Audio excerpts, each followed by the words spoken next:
If you are interested in my videos, please subscribe. Last year I talked about The Lion King to show that animation is also art. A movie does not need to be live action in order to be considered a masterpiece. And this year I want to do the same thing for video games. Just like animation, video games are also considered inferior by some people. Just like animation, video games are also considered a toy by some people. Just like animation, people think video games are just for entertaining children for a few hours. And just like animation, even sometimes the companies that are responsible for creating video games don't consider games art and just want to make lots of money with them. One of my favorite video game franchises that shows that video games are also art is God of War. Welcome to Retro Cafe. My name is Bashir and here we will celebrate the anniversaries of beloved cartoon franchises and game franchises. This year God of War will become 20 years old, and because of that I will talk about anything and everything that exists in the God of War franchise. It is a video game franchise, so it has games, but there are also some obscure video games that less people know about. And also God of War has a few books and comics here and there. And also this franchise makes cameos in other video games as well. And I will talk about all of them this year. I could talk about the history of this game, but other people have already done that, and also this video is already long enough. So let's dive into the video game right now, shall we? But before we do, note that I'm going to spoil everything about this game, both the story and also the gameplay stuff like the puzzles and hidden stuff. So it would be better if you have already played the game for yourself before watching this video.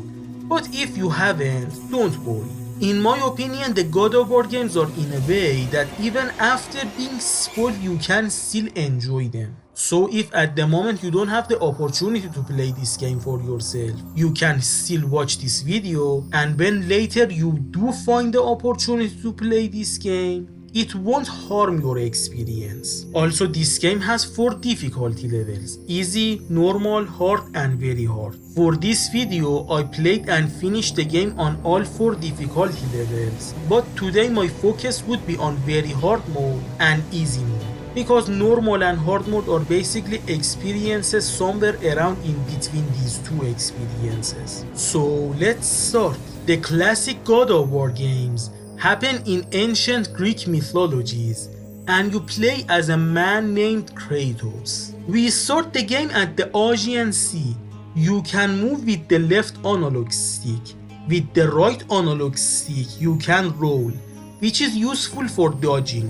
But I don't use it that much because most of times blocking gets the job done, and also rolling isn't as accurate and responsive as walking in my case. But I am not sure if it really is the game's fault, because I am playing this game on the PCSX2 emulator with a PS5 controller, so there could be some incompatibility or emulation issues. You can jump with the cross button. Tapping the cross button twice will result in a double jump, which is a power called Icarus Lift. Pushing square will do a light attack. It can go up until a 6-hit combo. The triangle will do a heavy attack, which obviously does more damage than the light attack, but is slower as a result. At first you can't do any combos with it. With circle you can grab an enemy, which is a move called Orion's Harpoon. After that you can do a few things with it. If you have grabbed an enemy, by pushing the circle button again you can hit the grabbed enemy a few times until it dies. If you push the cross button, it will cancel the grab. Pushing triangle will instantly kill the grabbed enemy, and with the square button you can throw the grabbed enemy at another enemy. You can also combine light attacks with the heavy attacks, which is much more effective because it helps you do the heavy attack faster and it also makes it even stronger. For example, one combo that has become a meme in this franchise is squirt triangle. Doing this will make the Kratos' blades glow and do a fire attack that is much more powerful than a regular heavy attack. This combo is called Plume of Prometheus. It has become a meme because in the easier difficulty levels, this move almost deals with everything, meaning you can finish the entire game by just spamming squirt triangle. But this is a misconception. Squirt triangle will always get the job done only in the easier difficulty levels. Try to finish the game on hard mode or very hard mode with only squirt triangle. It won't be easy. Although the combat of God of War games is nowhere near as deep as the likes of Devil May Cry, it is not as brain dead as some people say it is. On the hardest difficulty level, it actually requires you to think and use tactics in order to finish the game. On easy mode, yes, the game is pretty much just squirt triangle. But on very hard mode, it actually has a deep enough combat system. Most people would probably do squirt triangle on easy mode. But you know what is even cooler than squirt triangle? It is squirt triangle. So instead of 2 squirts and 1 triangle, I like to do 5 squirts and 1 triangle. So I basically do the 6-hit combo with the light attacks, but I would do a heavy attack instead of the final light attack. The combination of animation, sound design and the blood makes this combo very satisfying. Which makes me wonder why this combo doesn't have a name and is not featured on the moves list. Oh yeah, by pressing the start button, you will pause the game and see some menus. By default, you see the power up menu, in which you can upgrade your moves and magics. You can change the menu by tapping L1 or R1. Another menu is called moves, which just like a fighting game shows the moves and the combos you can do. Some of them are locked, which will be unlocked by upgrading your stuff. Here you can see that the chain blades that Kratos uses is called the Blades of Chaos. By holding triangle you will send enemies to the sky. Hold it a little bit longer and as a result Kratos will ascend and reach the flying enemy. And then you can either do your light or heavy attacks in the air, or you can press circle and do a very satisfying grab attack. When the enemy is sent to the sky and you are on the floor, you can press circle and in that case Kratos will grab it with his chain blade and hit them hard to the ground. You can also rotate it with the analog stick so that the enemy would hit another enemy. But I am not sure how exactly this gram to air grab works. It doesn't work for me most of times. But you should also note that I am not that much of a talented gamer. And I am not one of those type of people that can finish this game on very hard mode blindfolded. I might know more than a little bit than your average gamer for this game. But I'm not a pro either, I'm somewhere in between. The harder the difficulty level is, the harder the skin of the enemies become. So as a result, on the easy difficulty, if you throw an enemy to another, it won't do that much damage. But on very hard mode, it will pretty much kill the enemies. A proof that in harder difficulties you should think instead of rapidly mashing the buttons. You can block with the L1 button, which is a move called Hades Reverse. Obviously the first type of enemies you see are the easiest to kill. The Goombas of the game basically. The Goombas of this game are called Undead Legionnaires, which are basically zombies with a sword. And they kinda have a light and heavy attack as well, but they are not any threat. And that's why they usually attack in groups. R2 is the interact button. For example, you can use it for opening doors or chests. Here you should press it to open this door. But for some cases like this, you should rapidly mash the R2 button to open the door. It is already annoying, but the fact that I was playing it with a PS5 controller made it even worse. Because the L2 and R2 buttons on a PS5 controller are not made with being rapidly pressed in mind. I could just swap their functionalities with L1 and R1, but I didn't do it because I wanted to review the game, and I could mistake them while writing the script if I did that. You should press and hold R2 to open chests. We have 7 types of chests in this game. Green ones that gives you health in the form of green orbs. On the top left of the screen, you can see the green health bar, the magic blue bar, which still isn't there yet at the moment because you still don't have any magic moves, and also a red bar that has a number next to it that shows how much experience point you have,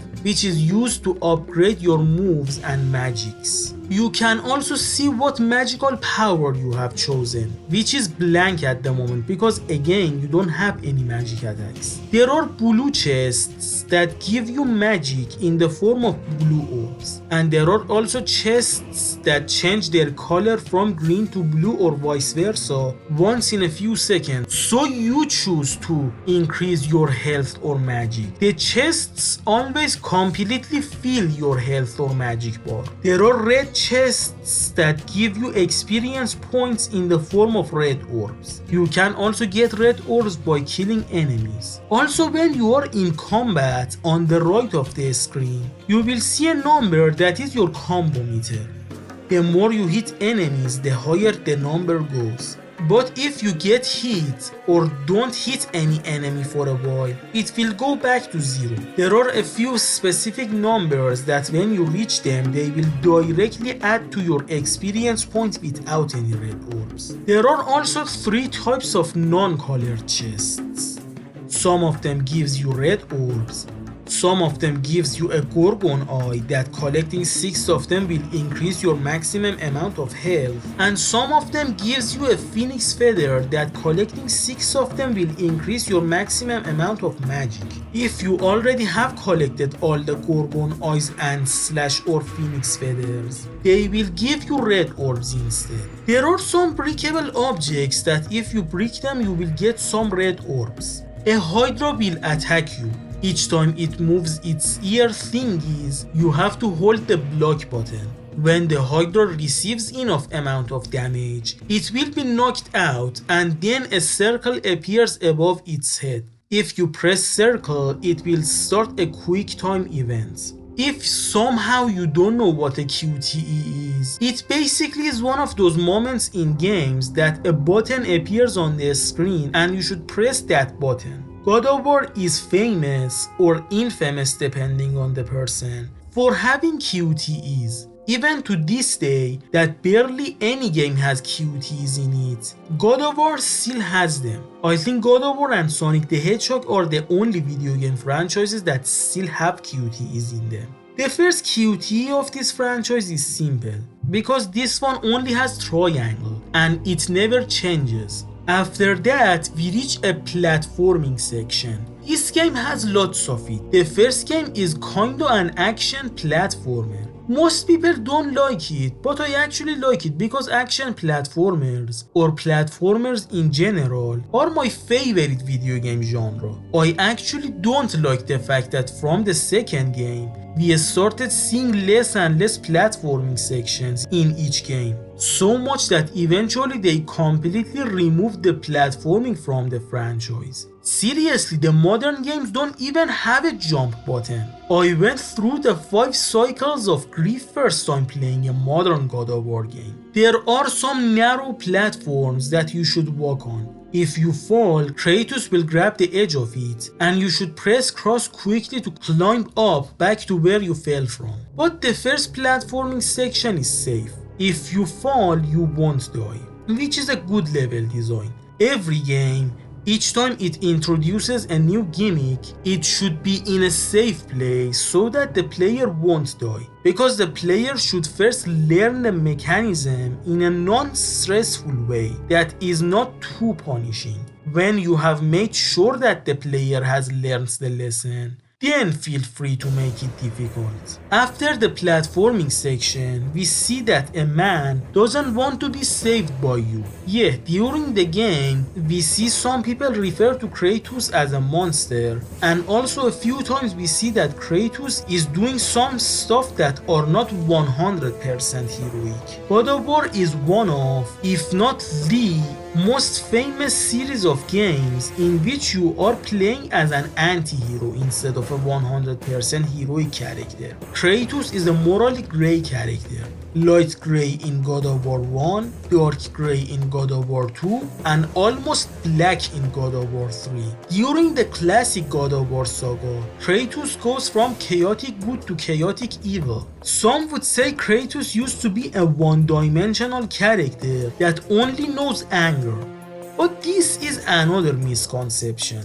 Kratos had always been a complicated character. He has done lots of bad things, but I won't say he is 100% evil or a one-dimensional character. The only game I say Kratos was 100% evil in it was God of War 3, but even in that game he had his human moments. Kratos is not a monster. He is a human that have been through lots of things. Sometimes because of trauma and sometimes because of greed. He has done some messed up stuff, but there still is some humanity left in him. Some people think Kratos used to destroy everything in his way and would answer even the smallest amount of insults with a brutal death, but even from the first game, we see that there are some moments that he does not kill everyone who annoys him, and he pretty much has all sorts of feelings you can imagine. Then we see another type of enemies in the form of harpies. They are referred as half women, half bird beings,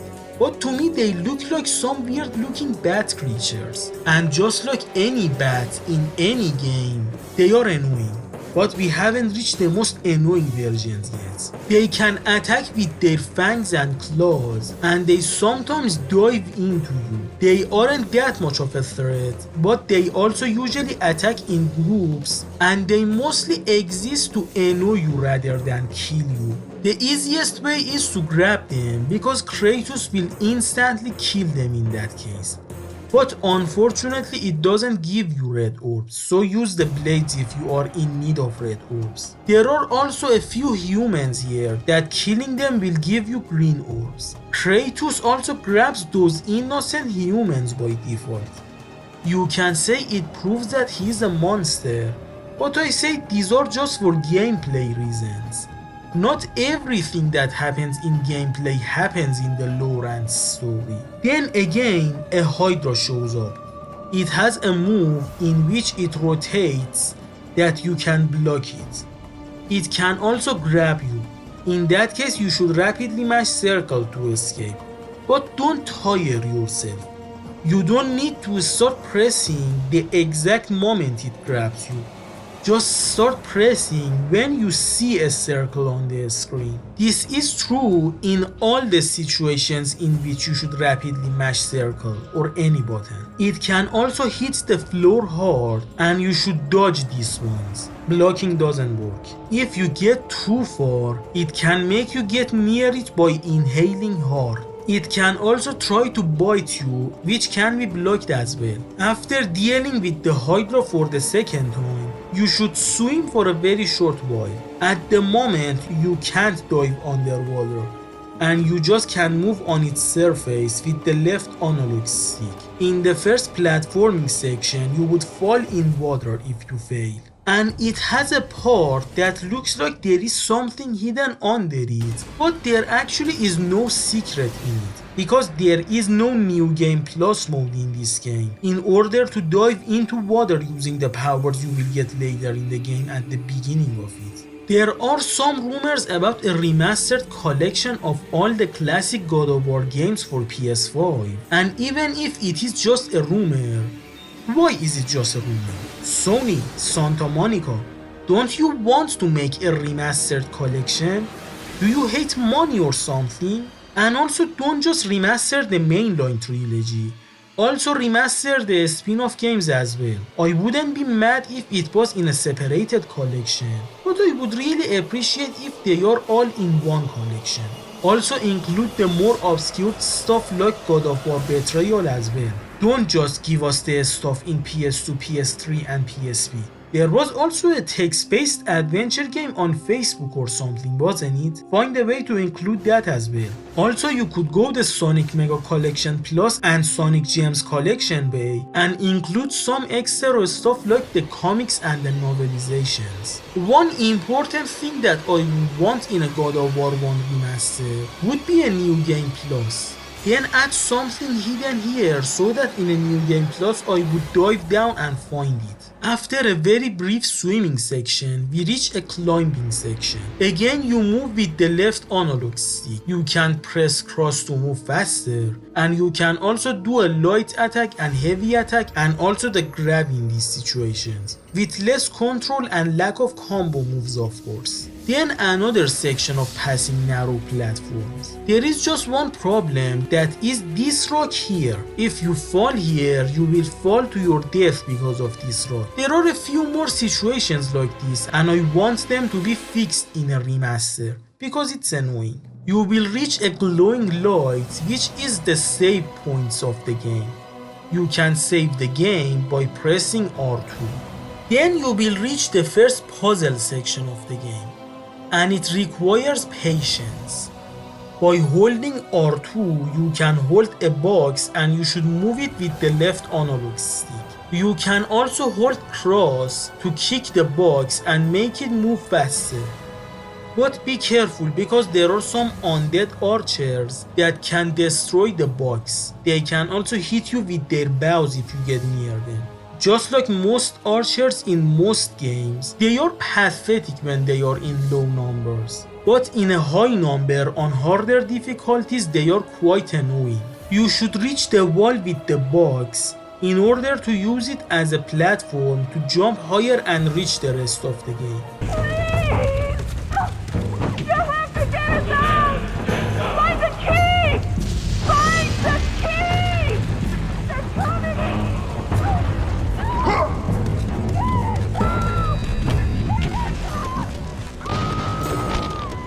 You will see a locked door that requires a key, so you should go through another climbing section. This time there are enemies. Then you will reach a rope. By jumping, Kratos will grab it and automatically go to another ship. Then you will get your first of the 4 magics of this game. You will see a hologram of Lord Poseidon's head. That is the way you will talk to the gods in this game. Poseidon tells Kratos that a Hydra is terrorizing his seas, so he gives us a power in order to kill the Hydra.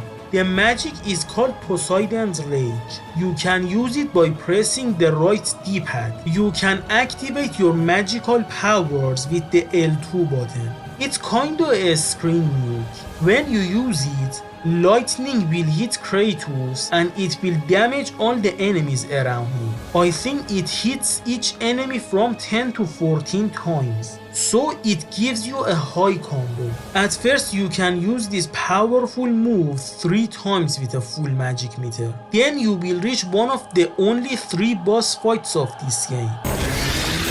Back! Get them away from the ship! Why won't they die? It's the giant one! He keeps healing the others! No, God! We'll never get out of here! Doomed! We're doomed! We're off!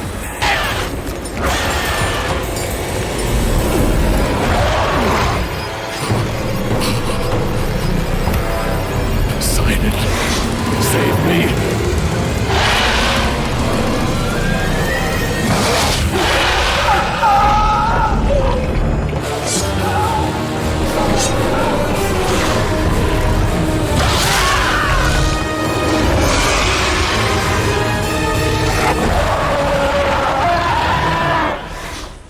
You will deal with the Hydras for the last time. There are 2 small Hydras and 1 big Hydra, and you should deal with the little ones first. The small ones act like the second Hydra encounter. When you are dealing with one, the other one will try to get you near it. Don't try to prevent it, let them have you.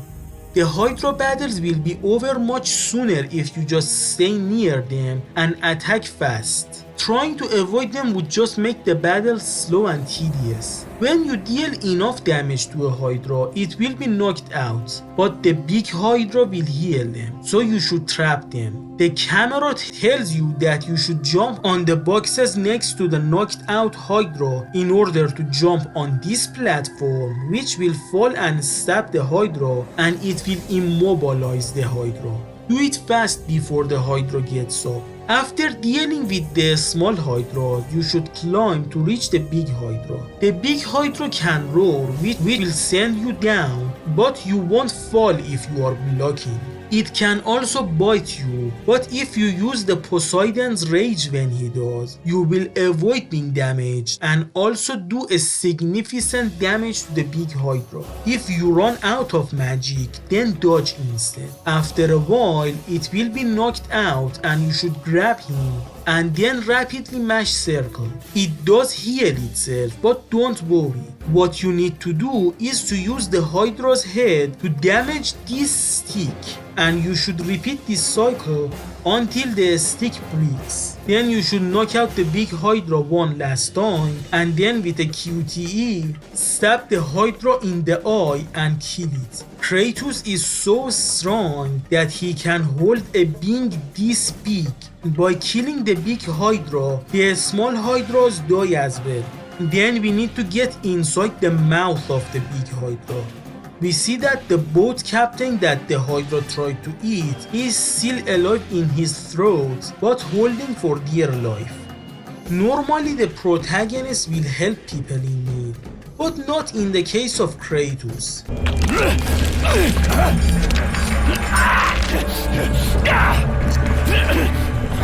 Thank you!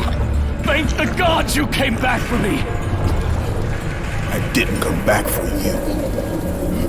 No!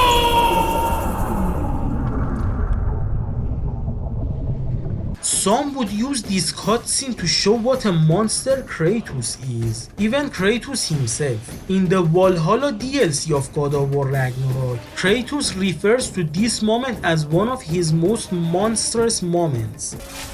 Brother, you've told me many times of mortals you killed when in the god's service. What's it about this boat captain? It would have cost me nothing to show him mercy. His life was in my hands. To be so casually cruel, This man did nothing to me, and I treated his life as nothing. He was not a god who'd manipulated me nor bound me in service. I cannot hide behind my thirst for revenge. He was just a man afraid for his life, attacked and swallowed by a monster he had no hope of defeating. But the Hydra was just an animal. I showed him what a true monster looked like. But did you guys pay attention to this door that is only locked from outside and the women that were trapped in it? This boat captain was transporting slaves. He wasn't a good guy, he deserved to die. After that, Kratos receives the key to that door. Then again, the camera shows us where we should go. See? We don't need to use the UI or the color yellow to tell the player where he or she should go. Just using the camera is enough. Then we reach the first save point again. The first God of War game is one of those linear games that gives you the feeling of a Metroidvania game. The structure of the game is overall linear, but there are a few times that you will revisit some places, and with the new powers or items, you could go to some places that you couldn't go before. Some people won't like being lied to like this, but I myself, as a person who sucks at Metroidvania games and doesn't love that many open world games, really like this illusion of freedom and exploration.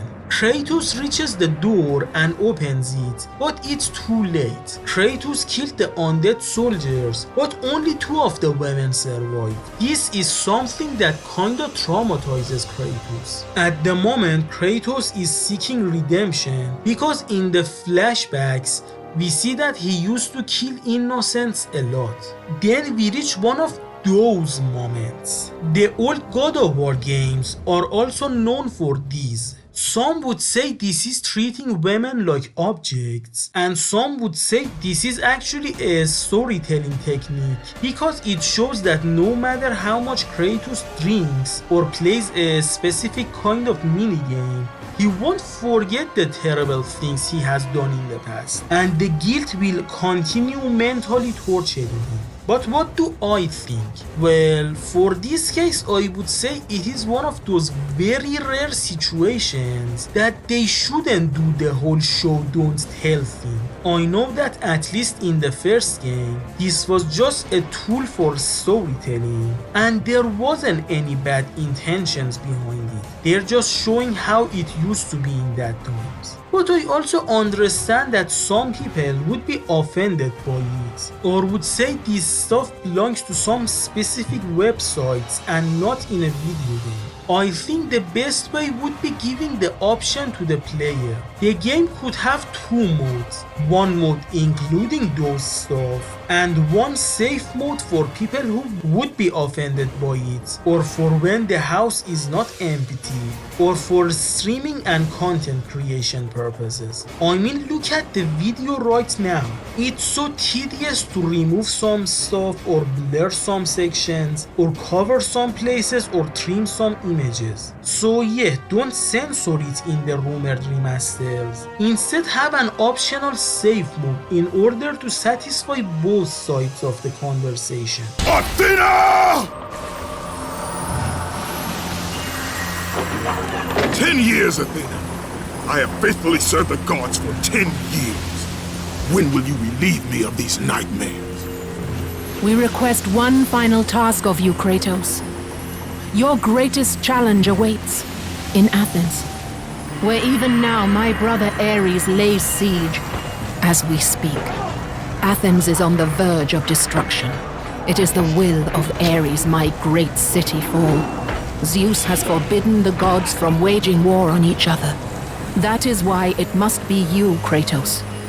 Only a mortal trained by a god has a chance at defeating Ares.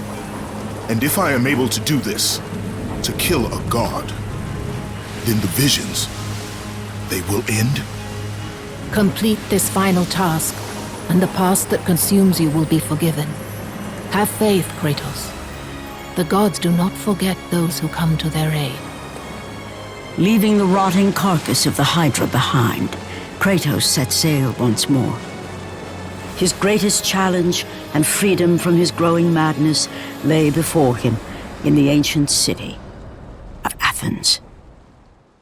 If you did a good job during the combats before this minigame, after successfully doing the minigame, you will receive enough amount of red orbs to upgrade the Blades of Chaos. I usually upgrade the blades to the max level and then start upgrading the magic attacks. After a while, you will reach the gates of Athens. Now you will see the cursed legionnaires. They are a more powerful version of the undead legionnaires, and also the most common type of enemies in this game, or at least the first half of it. They have a light attack and a heavy attack that does a significant amount of damage in harder difficulties, but fortunately they are very well telegraphed. It basically shouts at you to block his heavy attacks. So as a result, in very hard mode, their light attacks are more dangerous than their heavy attacks, because the light attacks aren't that much well telegraphed. They also attack in groups, and in very hard mode, if you don't pay attention, they can kill you in a few seconds. They can even grab you, and you can escape it by rapidly going left and right. This situation will happen with a few more enemies that can grab you. Also, in order to grab them, you should stun them first. The 6-hit square combo is the safest mode in very hard mode, but again, be careful with them. But on easier difficulties, they aren't any threat, and you don't need to be that much careful. When the blades reach level 2, you can unlock some new moves. Apollo's Ascension. Hold L1 and press cross to do an attack while you do a high jump. It is similar to when you hold triangle. It sends enemies to air. Apollo's Offensive which is Apollo's ascension but for when you are in the air. You should use these moves together, they complete each other. Hermes Rush. By pressing R1, Kratos will jostle and it will do a small amount of damage. Hermes Stomp, which is Hermes Rush but in the air. I sometimes use this move to fix my jumps, but the one ability that I actually use for combat from this upgrade is the Rage of the Gods. It has a meter on the down right corner that when it is full, you can push both R3 and L3 to activate it. If just like me you live under a rock, L3 and R3 are the analog sticks. They are buttons as well. When you activate it, for a short while your attacks will become much more powerful and faster. Also, you won't be knocked back, but you will still take a little bit damage. You will later reach a level, and by activating it, you will reach the Minotaur grunts. Run! Run! The beasts have taken Athens!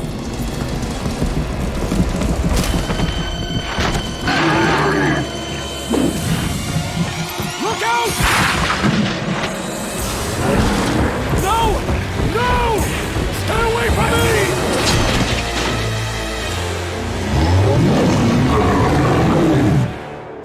They are on-throw balls that wield axes with a light attack and heavy attack. The best way to deal with them is launching them to the air and then grabbing them in the air 3 times. Killing them will give you red orbs, but if you stun them and then finish them off with a QTE, they will grant you green orbs instead. After dealing with them and pulling another lever, you will reach the Cyclops. All their attacks are slow but strong. They can charge at you and also have short-ranged and long-ranged attacks. The best way to deal with them is square triangle. Then you can finish them with QTEs, and from now on the QTEs are not just pressing triangle or just rapidly mashing circle. I should also mention that this game usually rewards exploration. Most of times there are hidden chests here and there. After dealing with the Cyclops, you will reach another puzzle section. You reach a room full of platforms. Some of them are on boxes and you should break them. I am so stupid that first time as a teenager playing this game, I had to Google how to solve this puzzle. Then you meet the goddess Aphrodite. She wants to give you another magical power. But first you have to earn this gift. So it's not a gift, it's a reward. She summons Medusa, the queen of the Gorgons. She asks us to kill her in order to get her powers. On easy mode, she is pathetic, but on very hard mode, they kinda do her justice. For my case, square triangle worked, but be careful. She is fast, and on very hard mode, she can kill you with 2 hits or something. And that is just her light attack. Her heavy attack is her magical power. She can turn you into a stone in a few seconds. When it happens, you should rapidly go left and right to break free. And after that, guard fast to block her hits. Also, each time she dodges, you should guard as well because she will attack very soon. A well-timed block can also damage her a little bit. This works on the harpies as well. Also, she can't freeze you when you are rolling. And also don't jump if she is freezing you, because then you will fall as a statue and get shattered to pieces and instantly die. That's the entire strategy. But again, the important thing here is being careful and having fast reflexes. Just like the footage you are seeing right now, she killed me in just a blink of an eye because I celebrated too soon. After a circle appears above her head, you should grab her and start a QTE. This one requires you to rotate the left analog stick. Do it successfully and Kratos will decapitate her. Now you can use her head as a magical weapon. The power is called Medusa's Gaze. You should press the left directional button to choose it, and then you should hold down L2 to aim an enemy, and then hold down square to freeze them in a few seconds. Then you can easily break them. Do it successfully and you can continue the game. After killing a few enemies and climbing a ladder, you will reach a big bow. You can use it to shoot big arrows. You should pull a lever to change its direction and then use the bow and arrow to break a wall. But you can also shoot at left and right to reveal some hidden chests. The bow is aiming at right. So first I destroy the right wall, then I use the lever to break the forward wall, then I have to use the lever again to face left and break the final wall. But I will always save it for later, because later we would need this bow to face forward. I would break the left wall after that to save a few tedious seconds. After breaking the forward wall, you can continue your path. You can go left and climb down a ladder to find a chest and also open a door that will save you a few more seconds later. Then go back and go to the right to climb up a ladder to continue. After dealing with a few more enemies, more climbing section. But go this way to reach those hidden chests that you revealed before. Then use the door you have just opened to get back and continue the climbing section. During the climbing, when you reach the edge of the wall, you can press the jump button to go to the next wall. Then you will reach a statue. Break it by mashing the interact button to make a platform to continue. Then we see that Medusa is a regular enemy now. Some would consider the first Medusa encounter as a boss fight. Finishing them off with the QTE will yield blue orbs. So yeah, the Minotaurs are green chests that fight back, and the Medusas are blue chests that fight back, but they won't completely fill your magic or health meter. Also, you can't freeze the Medusas with the Medusa's Gaze, so unfortunately there is no satisfying moment of giving them a taste of their own medicine. After another enemy encounter, you should use another big bow to throw an arrow connected to a rope, so that you can use the rope to go to the other side.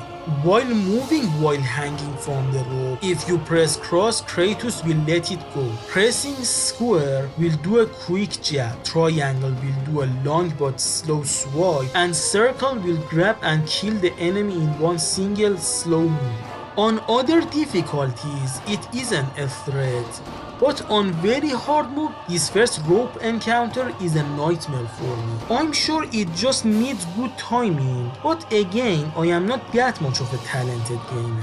So I had to find a very slow and tedious way to cheese this part. And that's because at the beginning of the game, I don't have that much health. But later it won't be that much of a threat. After the rope encounter, you will reach a big door that you can't open. But behind you is a smaller door that you can open. Then you will see that you have reached the first big bow again. You can use it to break the big door. There were some Minotaurs behind that door, and I usually use the big bow to kill them. Then I will break the left wall and open the hidden chest and continue. Then we see a hologram of the Oracle of Athens. She tells us to go to her temple to find out how to kill Ares, the god of war. Yeah, that's the big mission of this game. For 10 years Kratos was serving the gods to be forgiven, and now killing Ares is his final task.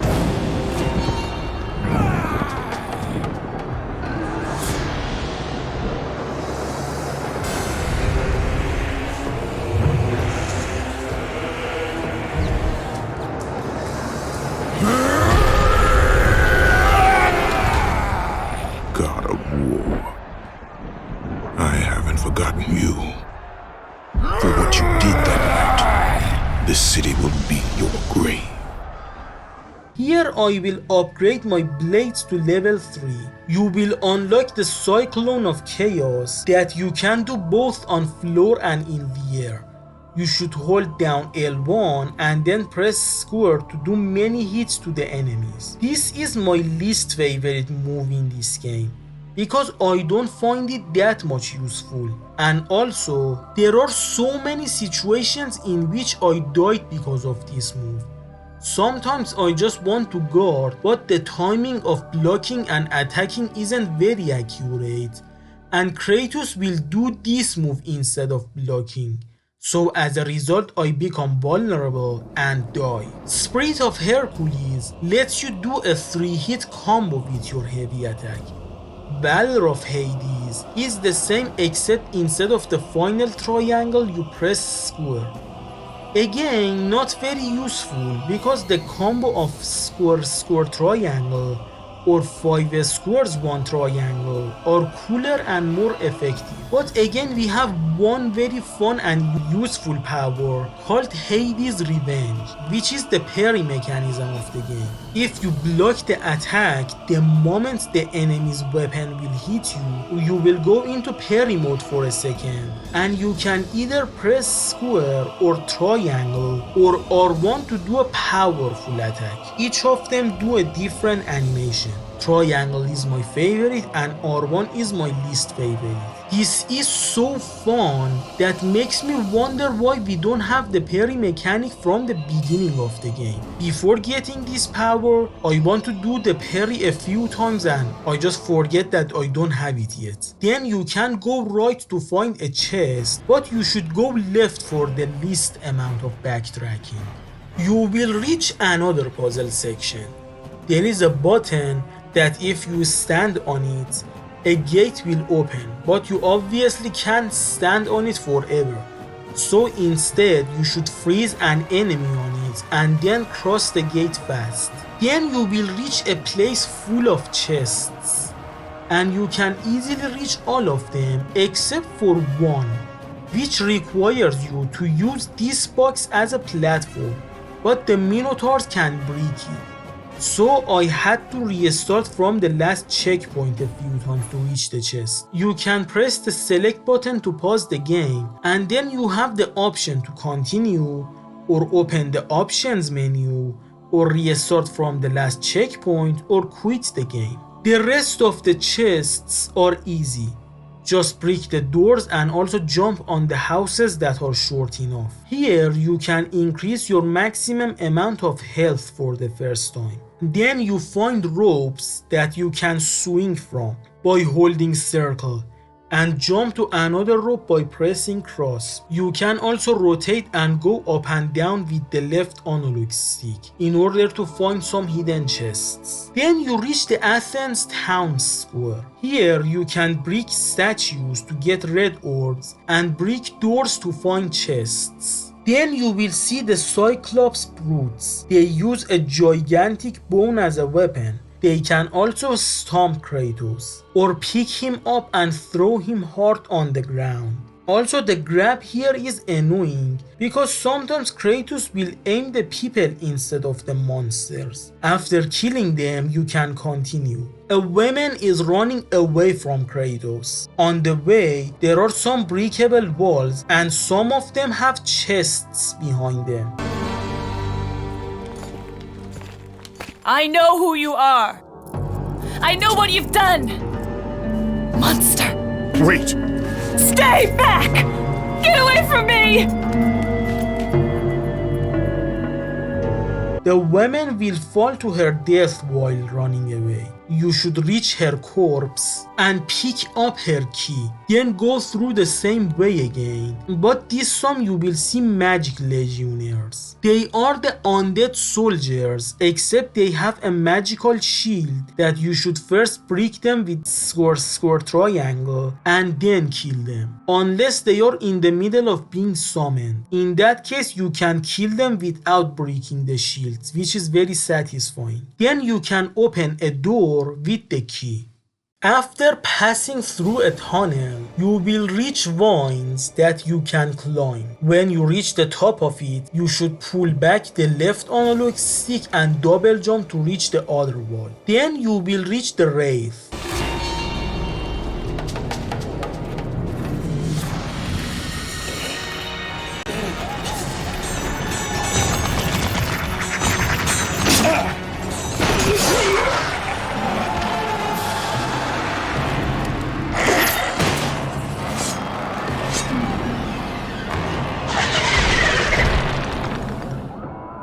They have blades instead of hands, and their lower body is ghost-like. They have light attacks, and also they can dig and go under the floor and become invulnerable. In that case, guard and start attacking when they are done attacking. In this game, the best way to kill them is to just grab them a few times. Yeah, that's simple. Before knowing this, they were annoying, but now even in very hard mode, they are not a threat, unless they are paired with Cyclops. In that case, they become a nightmare because the Wraith require you to stand still, but the Cyclops require you to move. Then you will reach more vines, but there are some annoying archers, so instead of going to the next vine, you can first continue rotating and jump to where the archers are if you want to get rid of them. Then you can enter a room or cross a bridge. Cross the bridge for the least amount of backtracking. You will reach another puzzle section, in which you should use a lever to rotate a movable big bow in order to break a door. Then you will meet Lord Zeus. He gives you the magical power Zeus's Fury. You can choose it by pressing the down directional button. Then you should hold L2 and then press square to do a projectile attack. You can also do it rapidly. There are some archers that you can't reach them and you should use this magic to kill them. Then a room unlocks where I increase my maximum amount of magic in it for the first time. Then go to the other room and climb the ladder. You can swing on some ropes to find more chests. There are some archers to kill with projectiles, but they are so far that you can't receive their red orbs. This is a problem that should be fixed in a remaster. Then a lever needs to be pulled to make a bridge, but Kratos can't reach it. There is a guy next to it, but he doesn't do it because he is a coward. So you will need the Zeus's Fury. I usually get this power before reaching this guy, so it's even funnier in this case. You! I must get across! Release the lever! Extend the bridge! No! I won't let them get me. They won't get across. These monsters, they'll tear me apart. Coward!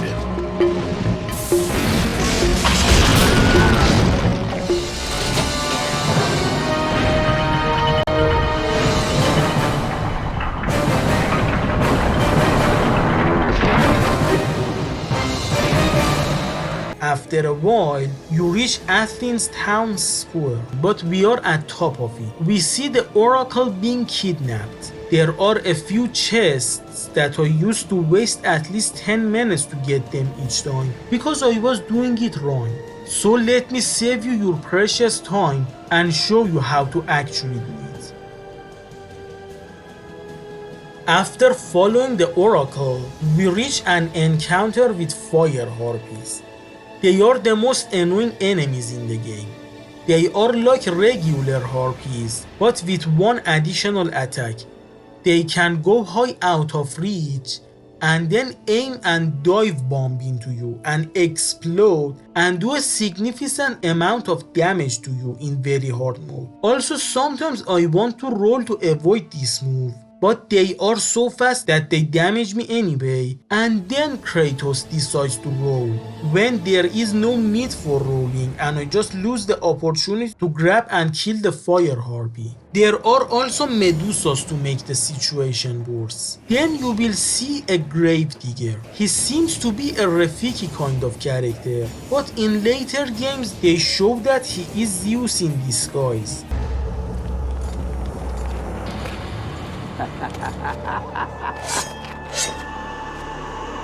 Good, my boy, good.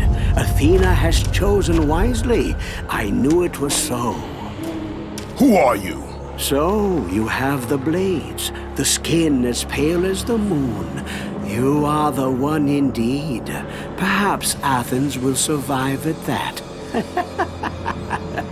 But be careful. Don't want you dying before I'm done with this grave. A grave? In the middle of a battle? Who will occupy it, old man? You will, my son. Oh, I've got a lot of digging to do indeed. All will be revealed in good time. And when all appears to be lost, Kratos, I will be there to help. Again, as you can see, Kratos did not attack the Gravedigger. Another point that shows Kratos isn't just anger. Then we reach another puzzle section.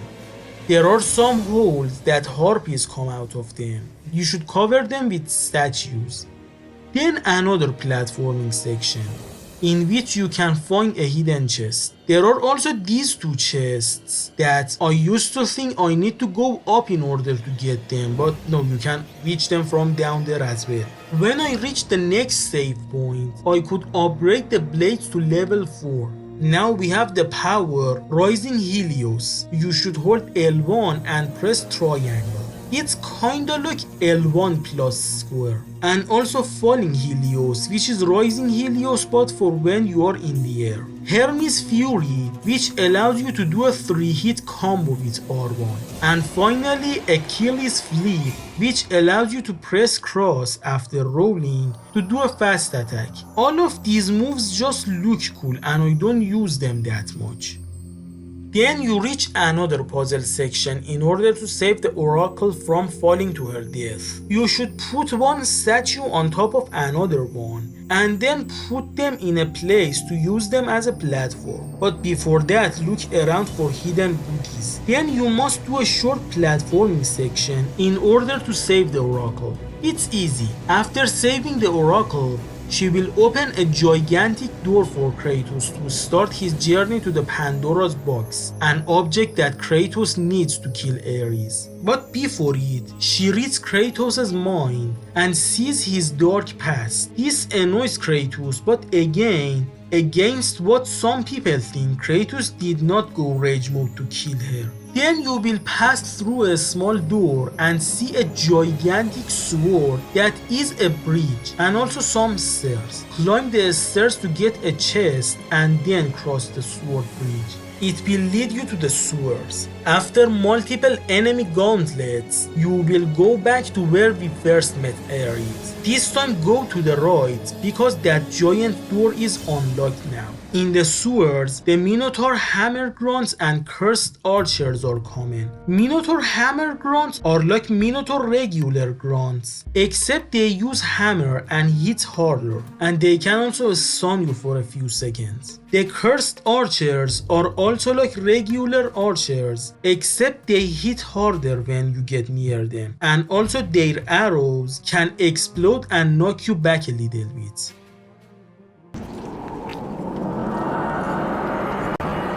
Kratos, the journey forward is perilous, but one you must complete if you are to have any hope of saving Athens. The Oracle spoke of Pandora's box. Can it be real? The box exists. It is the most powerful weapon a mortal can wield. And with such a weapon, I could defeat Ares. With the box, many things become possible, and so it is hidden well, far across the desert of lost souls. There is safe passage through the deadly sands, but only those who hear and follow the siren's song will discover it. You must find the sirens, Kratos. Only they can guide you to Kronos, the Titan. A Titan lives? Kronos is the last. Zeus has commanded him to wander the desert endlessly, the temple of Pandora chained to his back, until the swirling sands rip the very flesh from his bones. Stay true to the song of the siren, Kratos. Your journey begins here. Pray it leads you back to Athens, with Pandora's box. Now you are in a desert and can barely see anything, so you should rely on your ears. There are 3 sirens that you should find them by listening to their singing, which is relaxing and creepy at the same time. Killing all 3 of them will open a door. But the annoying thing is that the first siren is always in front of the door. so some backtracking is needed. I want the remaster to have all 3 of them available at the same time so that I could kill the one in front of the door the last. The sirens are very fast, so only use light attacks or projectiles to defeat them, and also be fast and ready to guard all the time. Also, some Minotaur would assist the second and third siren. Only focus on the sirens because the Minotaurs would keep respawning until the related siren dies. On easy mode it is not a challenge, but again on very hard mode it's a threat. Also, there are some hidden chests in the desert. I don't know how many chests are there because I can't see, but I found 4 of them, and here all of them just gave me red orbs. If you have found any Gorgon eyes or Phoenix feathers here, tell me. Then you will enter a hallway. You should carry a stone to use it as a platform, but the ground is moving backwards and also enemies attack. Destroy this thing to make the floor stop moving. Then you can use a trumpet to open the path to Kronos, the last titan. But before reaching him, you should fight multiple sirens. Then Kratos will climb Kronos in order to reach Pandora's temple. Yeah, a gigantic dungeon is built on Kronos' back. Kratos had to climb for 3 days. How didn't he die from thirst and hunger? After crossing a bridge, we can meet the body burner. So, you think you can conquer the Temple of the Gods, do you? It's never been done, you know. Sooner or later, the Harpies will bring what's left of you back for me to burn. The gods hid Pandora's box in here so no mortal would ever claim its power. And yet, year after year, I open the gate for more and more soldiers and place more and more bodies on these pyres. If I were you, I'd leave now. But I can see you are determined. Very well.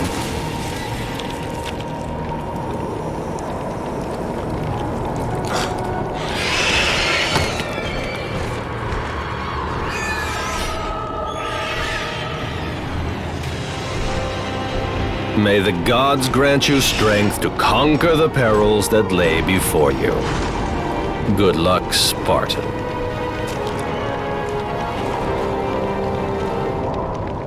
He is the first person to attempt the temple and the first to die. And now, as punishment, he is cursed to burn the body of the rest of the failed soldiers. He opens the door for you, but first you should kill a few Cyclops Desert Kings. They are like Cyclops brutes, but much more powerful. Then you can finally reach Pandora's temple.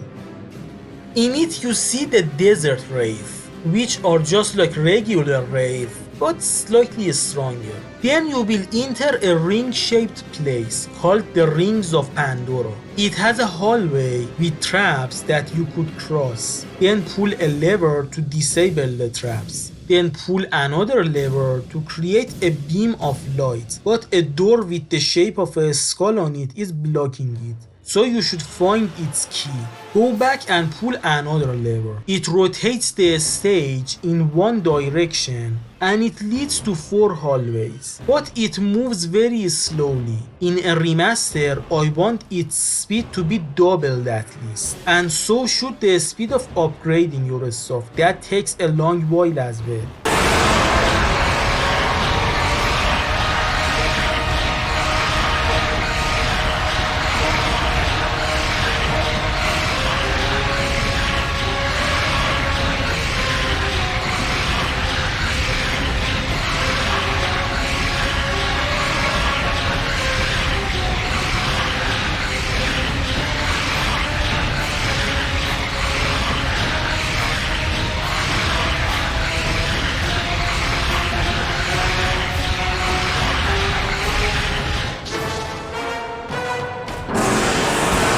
You should rotate the stage until a new power is revealed. You will meet the goddess Artemis. She gives you your secondary weapon called the Blade of Artemis. It is a sword, and if you press L1 and R1 at the same time, you can equip or unequip it. Kratos does it by combining his two blades. I used to like this weapon, but not anymore, because it is only useful in easy mode and maybe normal mode, but not on harder difficulties. On easy mode, yeah, I don't upgrade anything else and wait until I get this sword and then upgrade it to maximum. In that case, I can kill any type of enemies in just a few hits. But even on normal mode, I am helpless with it sometimes. So I just use the Blades of Chaos and I first upgrade them to the max level and then the magics, and when everything else is upgraded to the max level, then I start upgrading this one. And I recommend you to do the same thing, because this sword is basically useless, and also we get it too late in the game, so there is no time to experiment.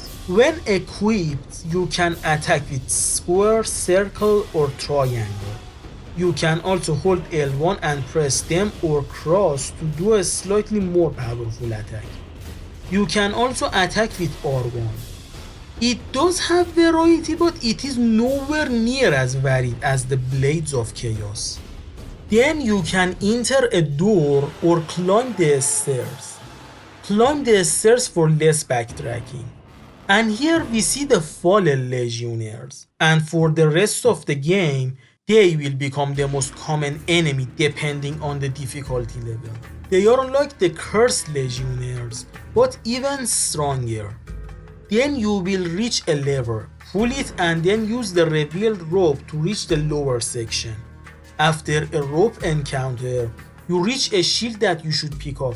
Then a trap will be activated and lots of enemies will attack. But they are in a way that you can easily kill them all without being interrupted and reach hundreds of combos. It's really satisfying. Then climb up the rope and enter the room. After killing the enemies, there is another puzzle. You should put a stone on a button to rotate a door. But the button is far from the door and you need to be next to the door. You can solve this puzzle by kicking the stone. There you can reach another shield that you should pick up. Then after opening the chests, jump down and put both shields on the gate to open it. You will reach a dangerous room. Go to the right for less backtracking. You will reach another hallway full of traps.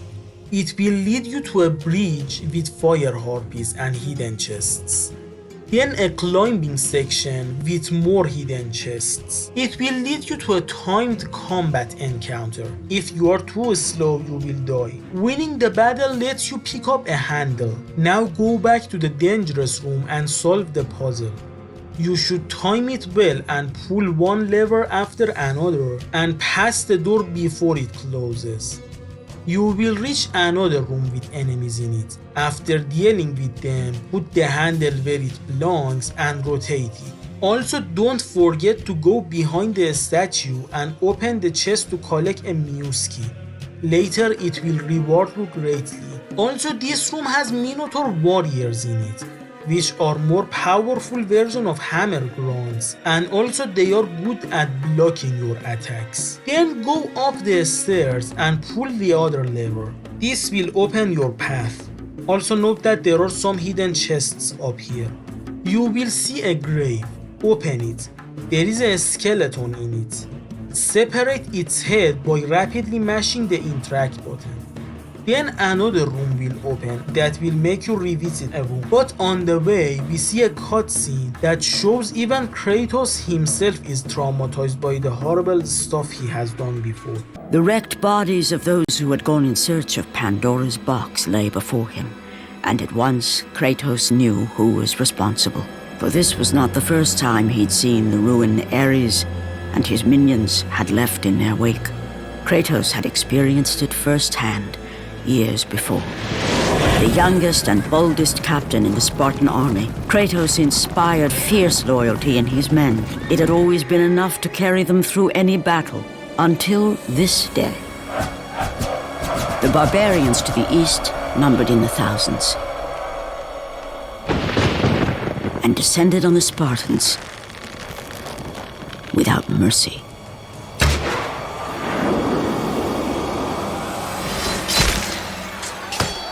The battle lasted mere hours.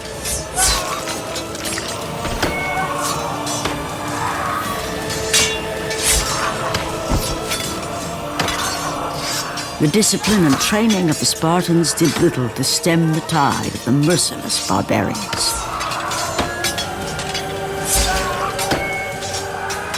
The soldiers faced a massacre, while their young captain faced the end of his brilliant career and his life. But to Kratos, victory was worth any price, even his soul. Ares! Destroy my enemies, and my life is yours.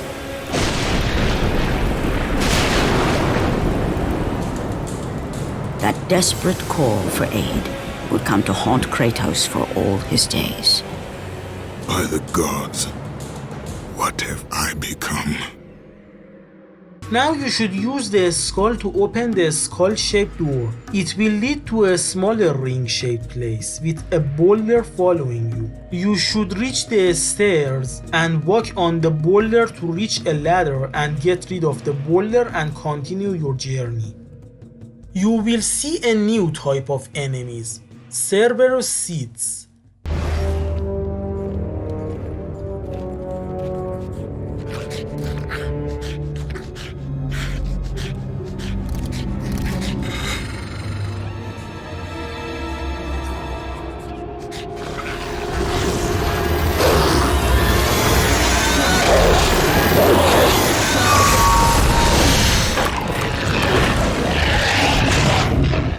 They are demonic puppies that can bite you or curl into a fireball and throw themselves at you. Kill them as fast as you can, or else it will grow up and turn into a Cerberus breeder, which are giant three-headed dogs that can attack you with their sharp claws and also throw fireballs at you, and also create Cerberus seeds. This encounter isn't that hard on easier difficulties, but on very hard mode it is a nightmare. You should use your fastest attacks and also be ready to guard at all times. Then after dealing with more enemies, we will reach a room with a lever in the middle of it. Pull it to slowly open your path. You will see some chests that if you want to open them, you should be as fast as possible or else you will die in the trap. Then you will see the Legionnaire Captains. They are the most dangerous type of undead soldiers. If you don't know their weakness, they will be the most challenging enemies. But in order to deal with them easier, you should launch them in the air and then grab them in the air.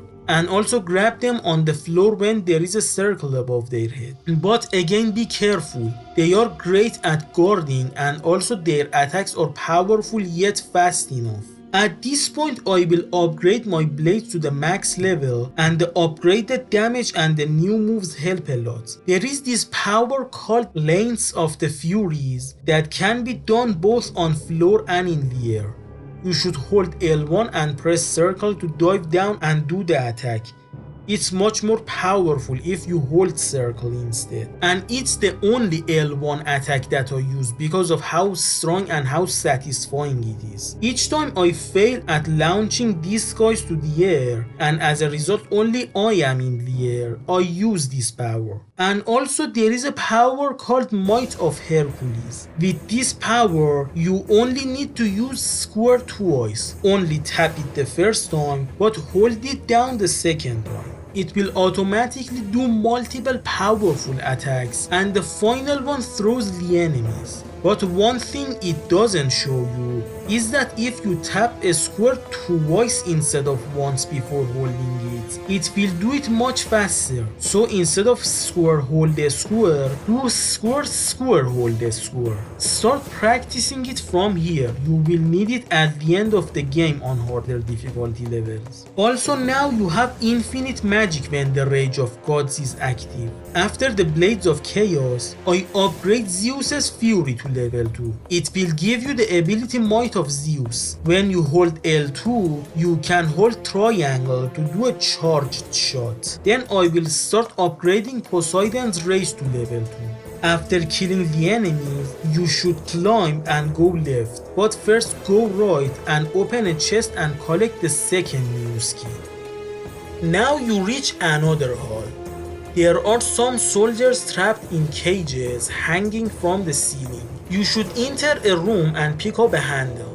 Then go back and put the handle where it belongs. Rotate it so that one caged soldier would come down. Oh, thank the gods you've come. Break these bars. Get me out of here. What are you waiting for? Let me out. We can find our way back to Athens. The gods demand sacrifice. From all of us.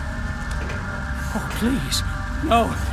No. You should carry the cage with the soldier in it to the room, put it on a button, and then pull a lever to burn the soldier to death. It is a sacrifice that is demanded in order to open a door. This probably is the most messed up thing that Kratos will do in this game. It probably led to some controversy as well, because in the PS3 remaster of the game, these soldiers are replaced with zombies.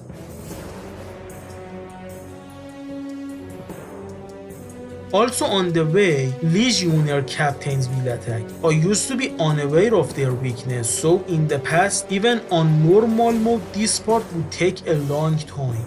After this, you will reach a place with Poseidon's trident in it. Acquiring it lets you swim and breathe underwater. Yeah, it is not a weapon. While in water, press square to dive and press cross or triangle to surface.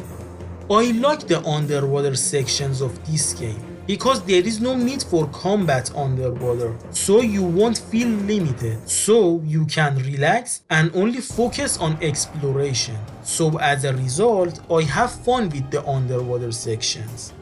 There are some walls underwater that you should hold R1 for a short burst of speed that can also break these kind of walls. This move is called Underwater Dash. You can use this move for finding hidden stuff as well. Pull the lever and go back and continue the game. More underwater sections. You will see 3 Naiads in the game who are daughters of Poseidon.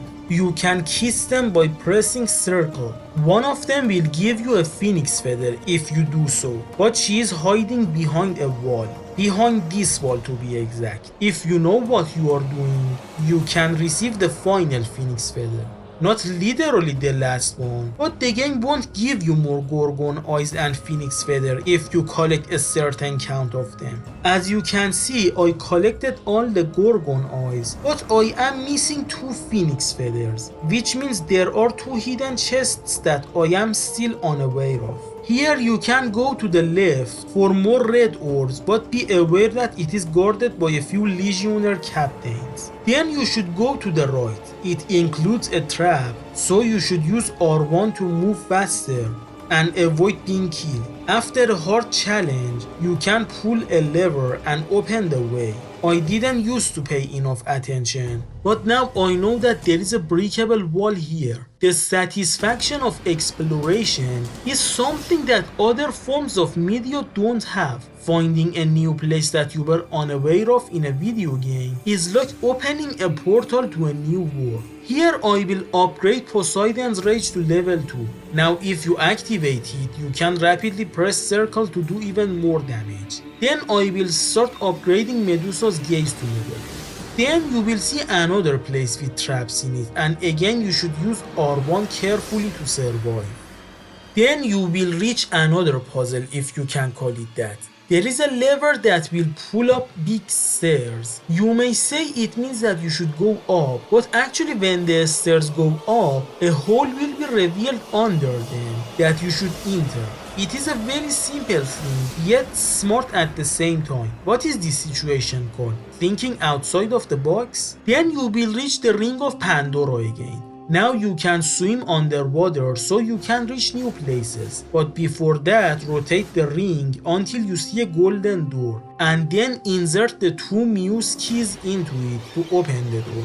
You may have collected all the Gorgon eyes and Phoenix feathers, but you can still increase your health bar and magic bar once more here. So yeah, when you have visited the Rings of Pandora for the 3rd time, you will have maxed out both your health bar and magic bar. But again, I am just 2 Phoenix feathers behind. Also here you will receive lots of red orbs. So time to upgrade Medusa's gaze to level 2. You will unlock the Gorgon Flash ability, which lets you, instead of holding square, just tap triangle twice to instantly kill the enemy. Then I will stop upgrading and save the red orbs for when I receive the final magic attack. Then you will see a big room with a big door. It is locked at the moment, so go right. There will be a small door on the left. Reach it and press the interact button and accept the challenge. You will meet the centaurs by doing this.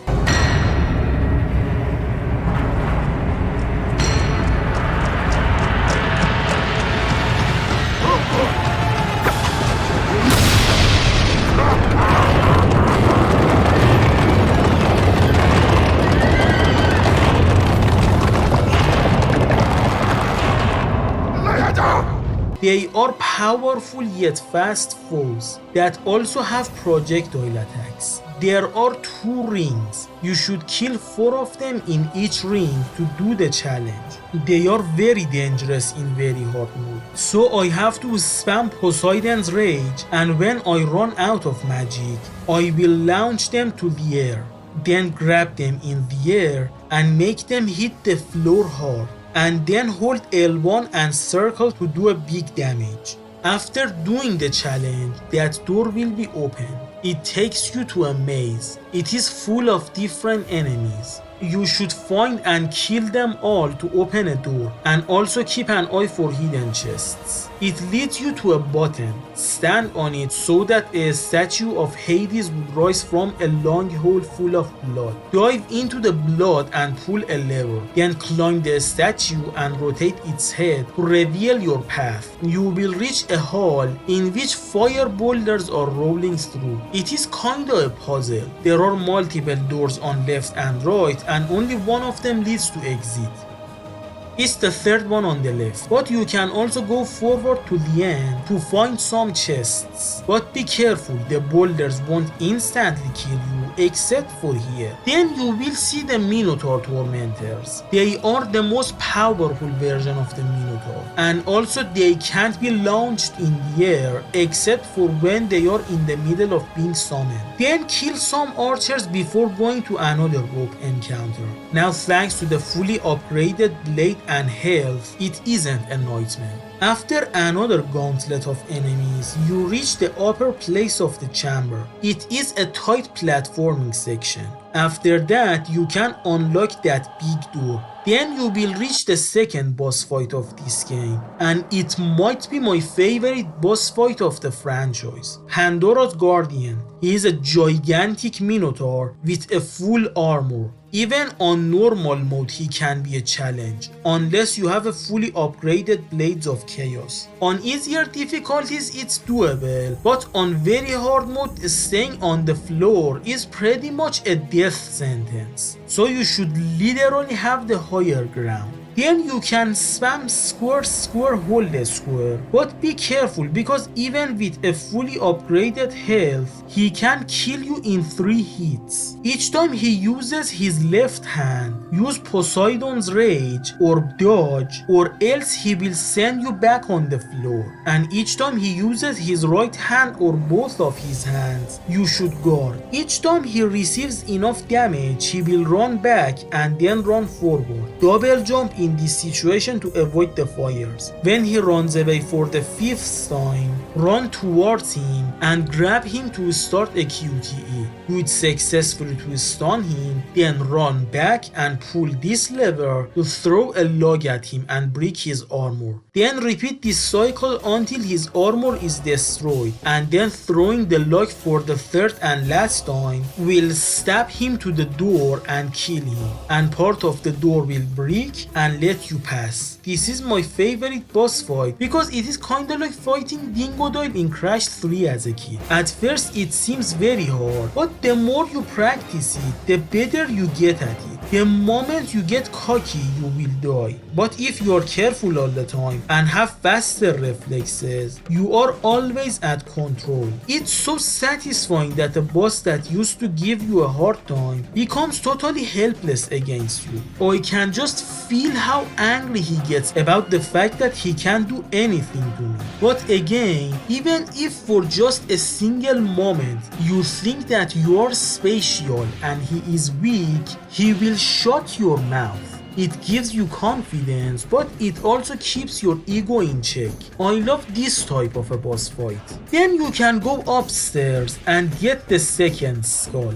Then go back and receive the final magic from Lord Hades. It is called Army of Hades, and this one is also kinda a screen nuke. You can choose it by pressing the up directional button and then activate it by pressing L2. It will summon some souls that will assist you in battle. I will start upgrading this power to the max level and then continue leveling up the other powers. This one won't unlock new moves and it will just make it stronger, which is all it needs. Also, here is a nitpick. You know, after each time you collect the magic and pass its tutorial, the god or goddess says, "Go with the gods Kratos, go forth in the name of Olympus." If you pay attention, you see that it is said without the text all the time, except for when Hades says it. Now you can go back to the rings of Pandora and use the 2nd skull to open the 2nd skull door.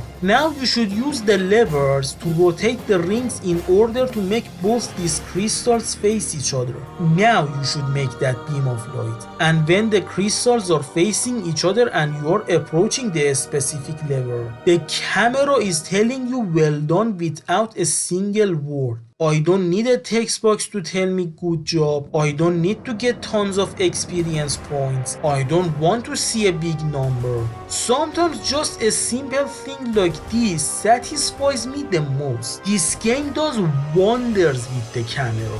This is something that the modern God of War games don't do. Now a new lever is revealed. Pull it to reach the upper levels of the temple.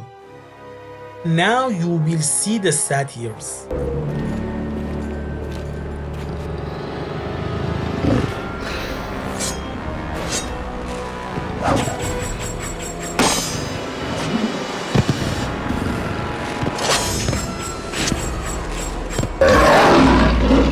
This game has such a cool introduction to enemies. These ones are one of the most dangerous enemies. Even one of them is enough to kill Kratos. They are very fast, and if you just blink, they will eat half of your health bar. I don't think they have a weakness, so square hold the square it is, or you could freeze them with Medusa's gaze. Also, don't attack them when they are in this pose. Also, you can grab them and rapidly mash circle to damage them, but here's a health tip. Don't do it.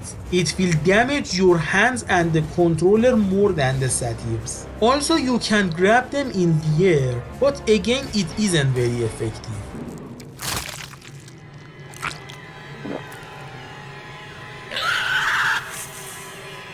Kratos had been in service to the gods long enough to know the Harpy had been sent as a warning, a reminder from his former master of the decision that had cost Kratos everything. Had it been that long since he'd almost met his end at the hands of the barbarians? That long since he'd traded everything to save himself? Ares! The sky split apart, and the god of war stepped through. Descending from Olympus, he saw the makings of a god in a mere mortal. Ares would save Kratos. He would turn him into the perfect warrior, his servant on Earth. Only a simple pledge of loyalty was required. My life is yours, Ares. From this day, I shall carry forth your will. And his fate was sealed. As promised, Ares rescued his new disciple, bringing forth the power of a god, destroying those who would slaughter Kratos and his men.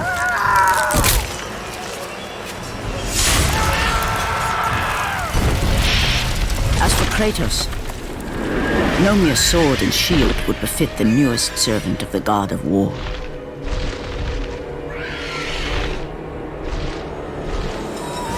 The blades of chaos, forged in the foulest depths of Hades. Once attached, the chains remained so, chained and seared to the flesh, a part of the bearer's body, a permanent reminder of Kratos' pledge. In return, ultimate power. The rage of Ares exploded from within.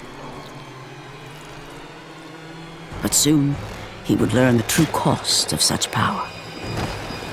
A cost too high even for Kratos to pay. Wretched beast! I know who it is you serve! Return to your master! Tell the god of war I am his no longer. Tell him he is not safe while I walk the earth. I will find Pandora's box. And I will use it to see him tremble and fall before me.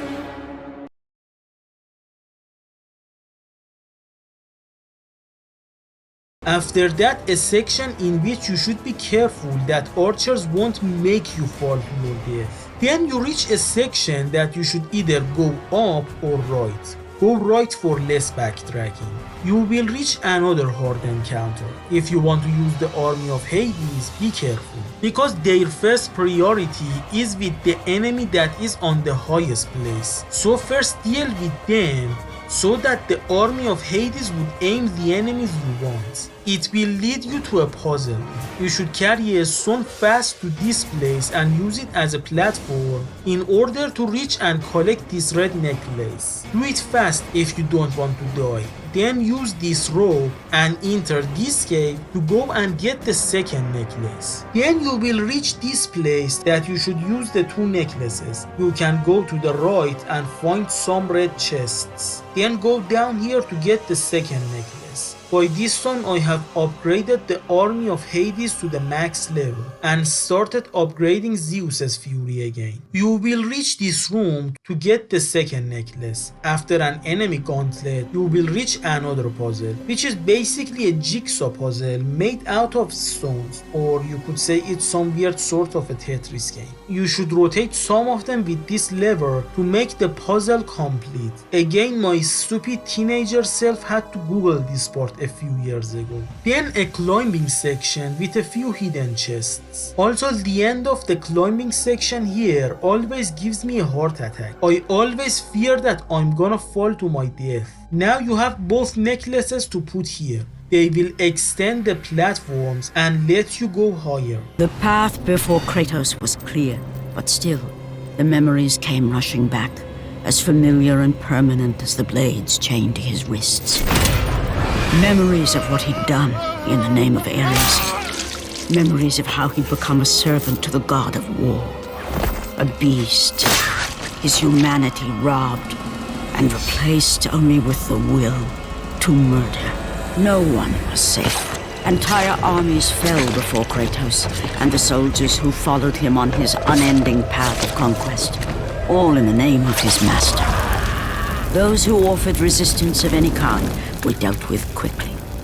They've built this temple to offer prayers to Athena! This entire village stands as an affront to Lord Ares! Burn this village! Burn it to the ground!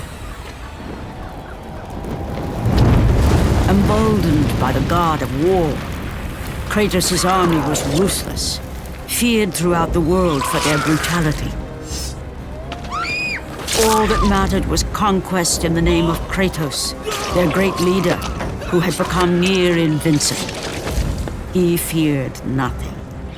But there was something about this temple, something forbidden. All his instincts told him he should never cross its threshold. Never step inside. Beware, Kratos. The dangers in the temple are greater than you know. But the village oracle's warning fell on deaf ears. His ambition would not be denied. All who opposed him would die.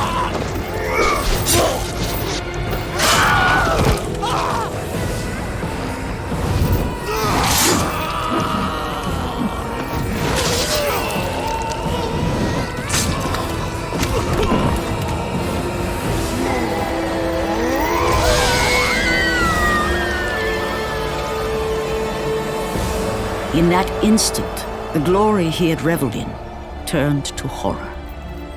The image of his two final victims would stay with him for all his days. With that act, Kratos knew he could no longer serve his master.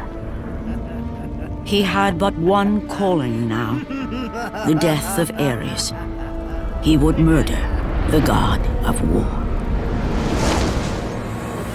Ares, you will die for what you did that night.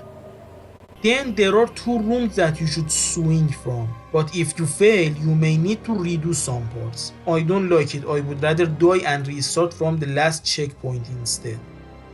Then you will reach another platforming section, which is kinda part of a big puzzle. There are 3 buttons that need to be held down, but of course you are only one person, so you need some heavy stuff. After killing the enemies, rotate this thing, pull this lever to break this, and then rotate it again and pull the lever to keep this button pressed. Then go down and put this statue on this button. Then you have to stay on this button for a few seconds so that all 3 layers of the door would be opened. Then pass the door fast but careful. When I reach this room, I have upgraded Zeus's Fury to the max level, and now it is much more powerful. And now I am continuing upgrading Poseidon's Rage. Okay, now I should mention this dead guy over here. He is the architect that built this dungeon, so like 75% of the game. You can read his notes during the game at lots of places, and even though he is dead in the entire game, he has an arc.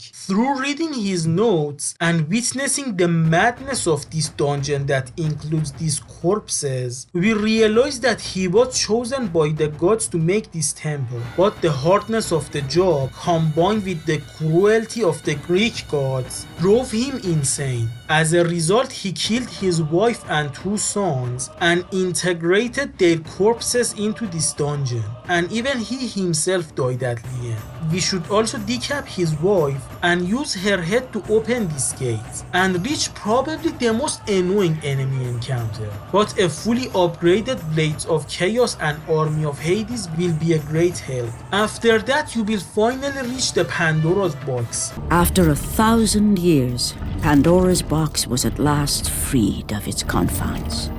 Kratos had found the means to destroy the god of war. Far away in Athens, Ares knew Kratos had succeeded in his quest. So, little Spartan, you've recovered Zeus's precious box, but you will not live long enough to see it opened. I will see to that. Goodbye, Spartan. You will rot in the depths of Hades for all eternity. As the life began to leave Kratos, his thoughts returned to that fateful night. Even in death, the memories, the visions would not fade. For how could he forget spilling the blood of his own family? A cruel trick orchestrated by the god of war.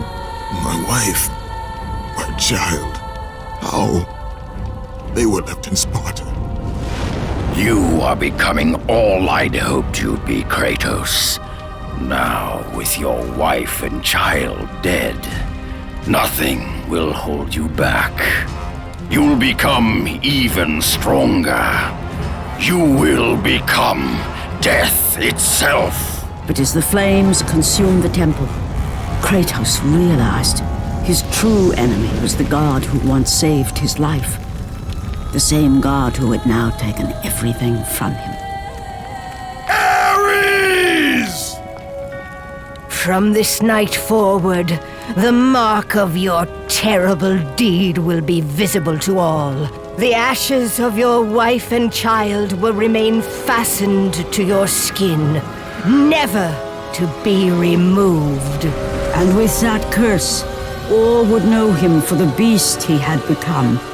His skin white with the ash of his dead family. The ghost of Sparta had been born. In the end, in death, he had failed. As the minions of Ares claimed Pandora's box, Kratos' life faded, and his cursed soul was cast into the fires of Hades. And Kratos fell into the underworld, the river Styx beckoning below, the currents strong enough to carry even the strongest mortal to his eternal resting place. But Kratos had no intention of resting yet. He intended to live, to return to Earth and complete his quest. Let go, fool! You won't drag me down to that cursed river! There is a task left for me above. I will see it completed. You again?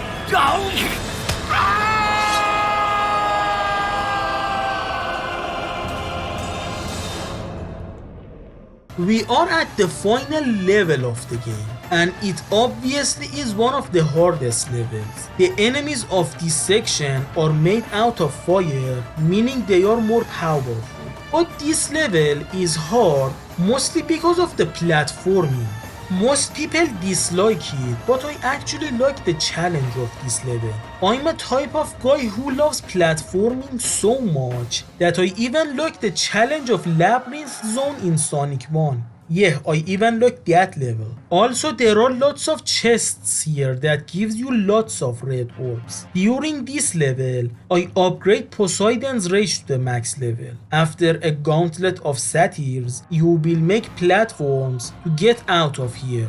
When you reach the end of the level, a rope will be sent down and you need to climb it to escape. I should mention that this is one of the few moments in the game that you see a cutscene, then you hold forward a little bit and then another cutscene. I want these sections to be removed in the remasters because they barely count as interactions. I would rather have one big cutscene instead of two small cutscenes that are separated by just holding forward. Ah, Kratos. And not a moment too soon. I only finished digging just a moment ago. Who are you? Now that is an interesting question. But for now, you must hurry. Athens needs you. But how did you know I would? Athena isn't the only god keeping watch on you, Spartan. Complete your task, Kratos, and the gods will forgive your sins. Now I will upgrade Medusa's gaze to the max level, so everything except for the sword is maxed out. Now after holding R2, we can hold circle to freeze all the enemies around Kratos. Now we are getting ready for the final battle. We see the enemies that we encountered at the beginning of the game to see how stronger we are now. After a short while, it's time to kill Ares. Kratos had traversed the desert of lost souls, bested the deadly traps of Pandora's temple, and escaped Hades itself. There was but one task left. Zeus! Do you see now what your son can do? You cast your favor on Athena, but her city lies in ruins before me. And now, even Pandora's box is mine. Would you have me use it against Olympus itself? Kratos, returned even from the underworld. Is this the best you can do, Father? You send a broken mortal to defeat me, the god of war?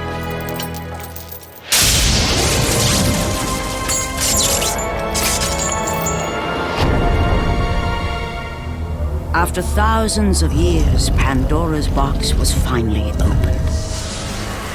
The power of the gods unleashed.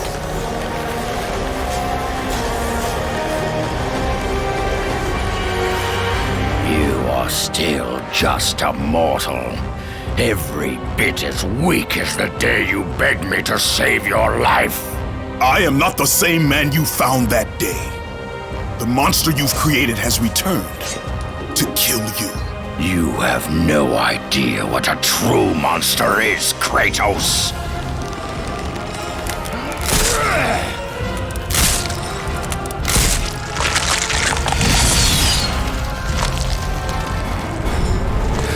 Your final lesson is at hand. This is the third and final boss fight in the game. On easy and normal mode it isn't a challenge, but on hard mode and especially very hard mode it is a difficulty spike. It has 3 phases. The first phase isn't that hard. His most dangerous attack is the non-blockable one that stuns you with his hammer. It takes a little health, but the dangerous move is the attack that he does after that, which will take around 90% of your health on very hard mode. He can also shoot fire from his hammer, which is easily blockable. He also punches and can use an axe. He can use his tentacles as a weapon as well. Again, all of them are easily blockable. The other dangerous move is when he goes to the sky and shoots lots of fireballs at you and you should dodge them. There isn't any strategy to it. You just need to be careful. Also, you can kinda cheese this part. The way I tackle this phase is like this. First, I use the army of Hades once. Then I do square, square, hold square. But I will always be ready to dodge or block. When I can use Army of Hades again, I will activate the Rage of the Gods. Now that I have infinite magic, I will use Army of Hades and Poseidon's Rage as many times as I can. When I run out of Rage of Gods, I will stop using magic because I will need a full magic meter for the next phase. Then again, I will do square, square, hold square, but I will be careful to dodge or block when I need to. After a short while, a circle appears above Ares' head. Grab him and do the QTE to go to the next phase. Then I will get enough orbs to have a full health, magic and Rage of Gods. Also on very hard mode, after this phase I will get enough red orbs to even upgrade the Blade of Artemis to the max level. So yeah, after Ares phase 1 on very hard mode, I will have maxed out everything. But on the other 3 difficulty levels, I will max out everything except for the Blade of Artemis. I will be missing around 200 XPs or something. I don't know if it is because the final boss is more rewarding in this difficulty level, or is it because the enemies are more durable and thus I have to hit them more, so as a result I will have a higher combo and gain more XPs.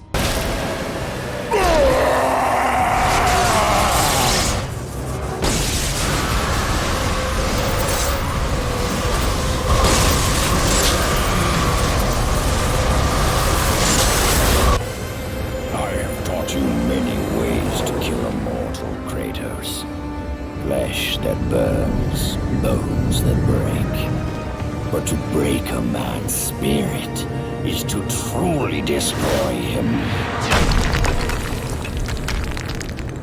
Do you recognize this place, Spartan? The location of your greatest failure? Perhaps there is a chance you can undo the deeds of the past. The nightmares that had haunted Kratos for the past 10 years had now taken form and substance. His past stood before him.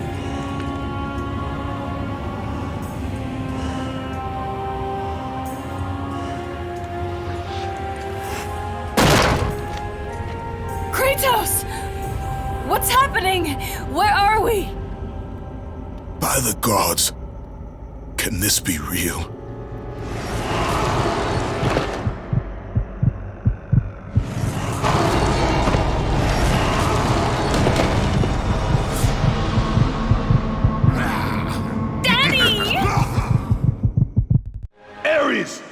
There is nothing you can put in my way to stop me.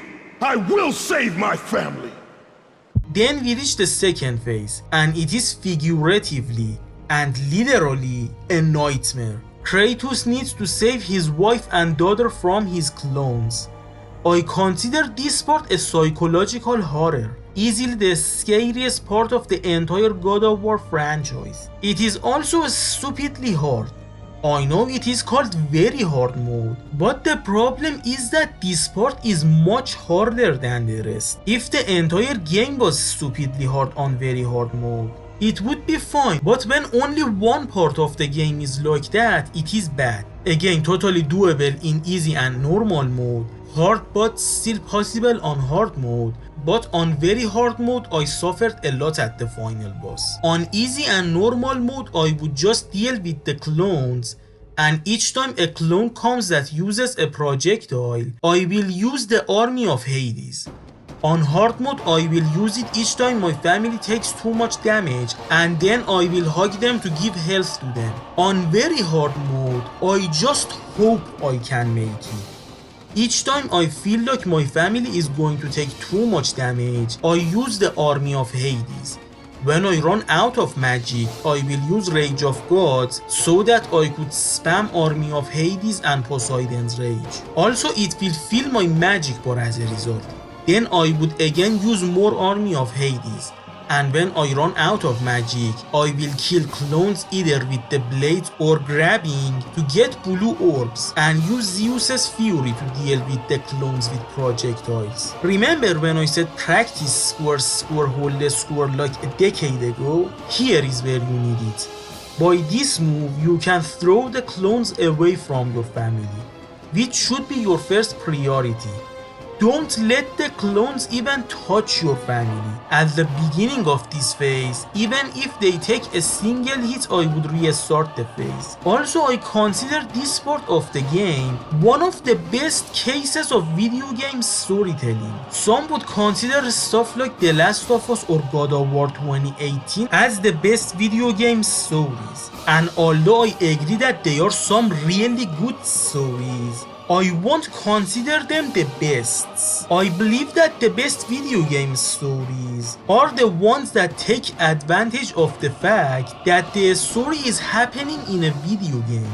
Stuff like Undertale, for example. If you turn that game into a movie or something, it would still have a good story, but won't have a great story because some of its storytelling techniques were executed with interaction in mind. Stuff like the story of The Last of Us could be easily told in another form of media. So no, even though these cinematic video games have great stories, they are not the best, because the best video game stories take advantage of the interactive nature of video games. This part of this game is one of those situations.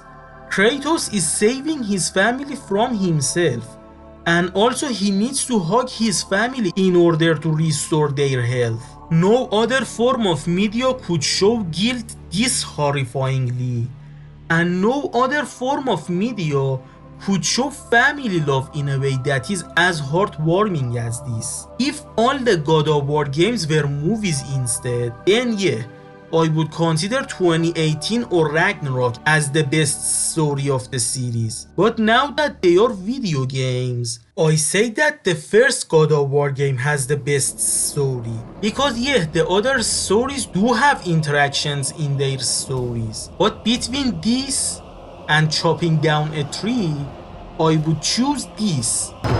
Kratos had done the impossible. He had saved his family. Kratos, please take us home. Do you see, God of War? You took them once, but you'll never have them again. You cannot save them, Kratos. You gave them up in your quest for ultimate power. There is a price to pay for everything you gain. Not that price. I didn't want them to die. No price is too high for what I offered, and you rejected me. A god! Now, you will have no power, no magic. All that is left for you is death! Oh, not again. You should have joined me, Kratos. You should have been stronger. By the gods. The battle was not over. The gods, it seemed, had a final gift for Kratos.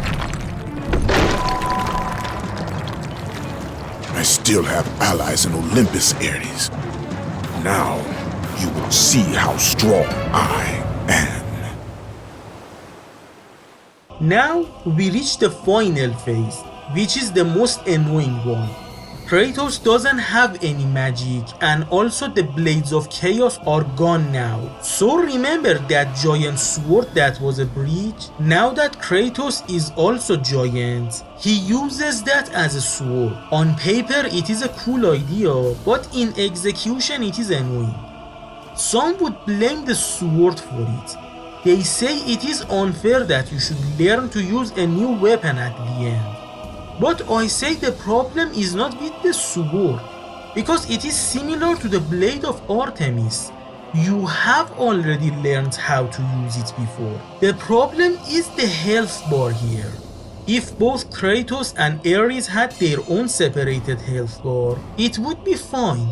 But they share the same health bar, so it is in a way that it could take you a long time to hit Ares multiple times and get close to killing him, but Ares would take it all back in just a few hits, and now you are close to death instead, and all of your efforts go to waste, and now you have to restart. Again, it's fine on easy and normal mode, but on harder difficulty levels it is very annoying and tiring.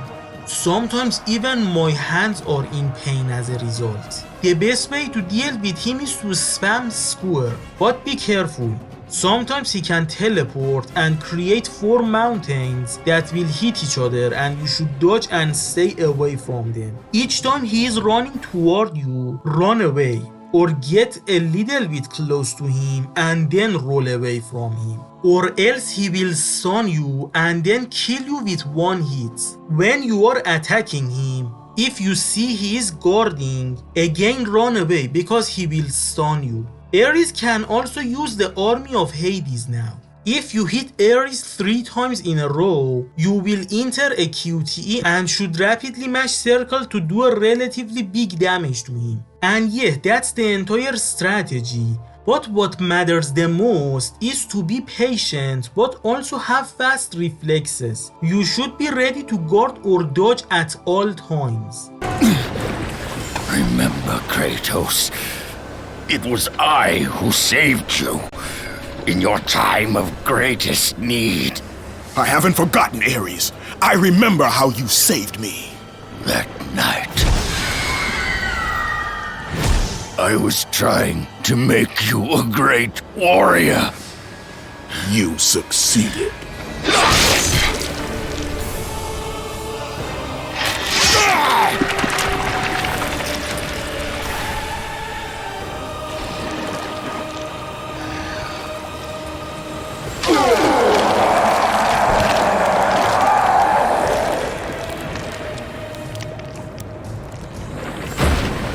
Kratos had done the impossible. A mortal defeating a god. Ares was no more.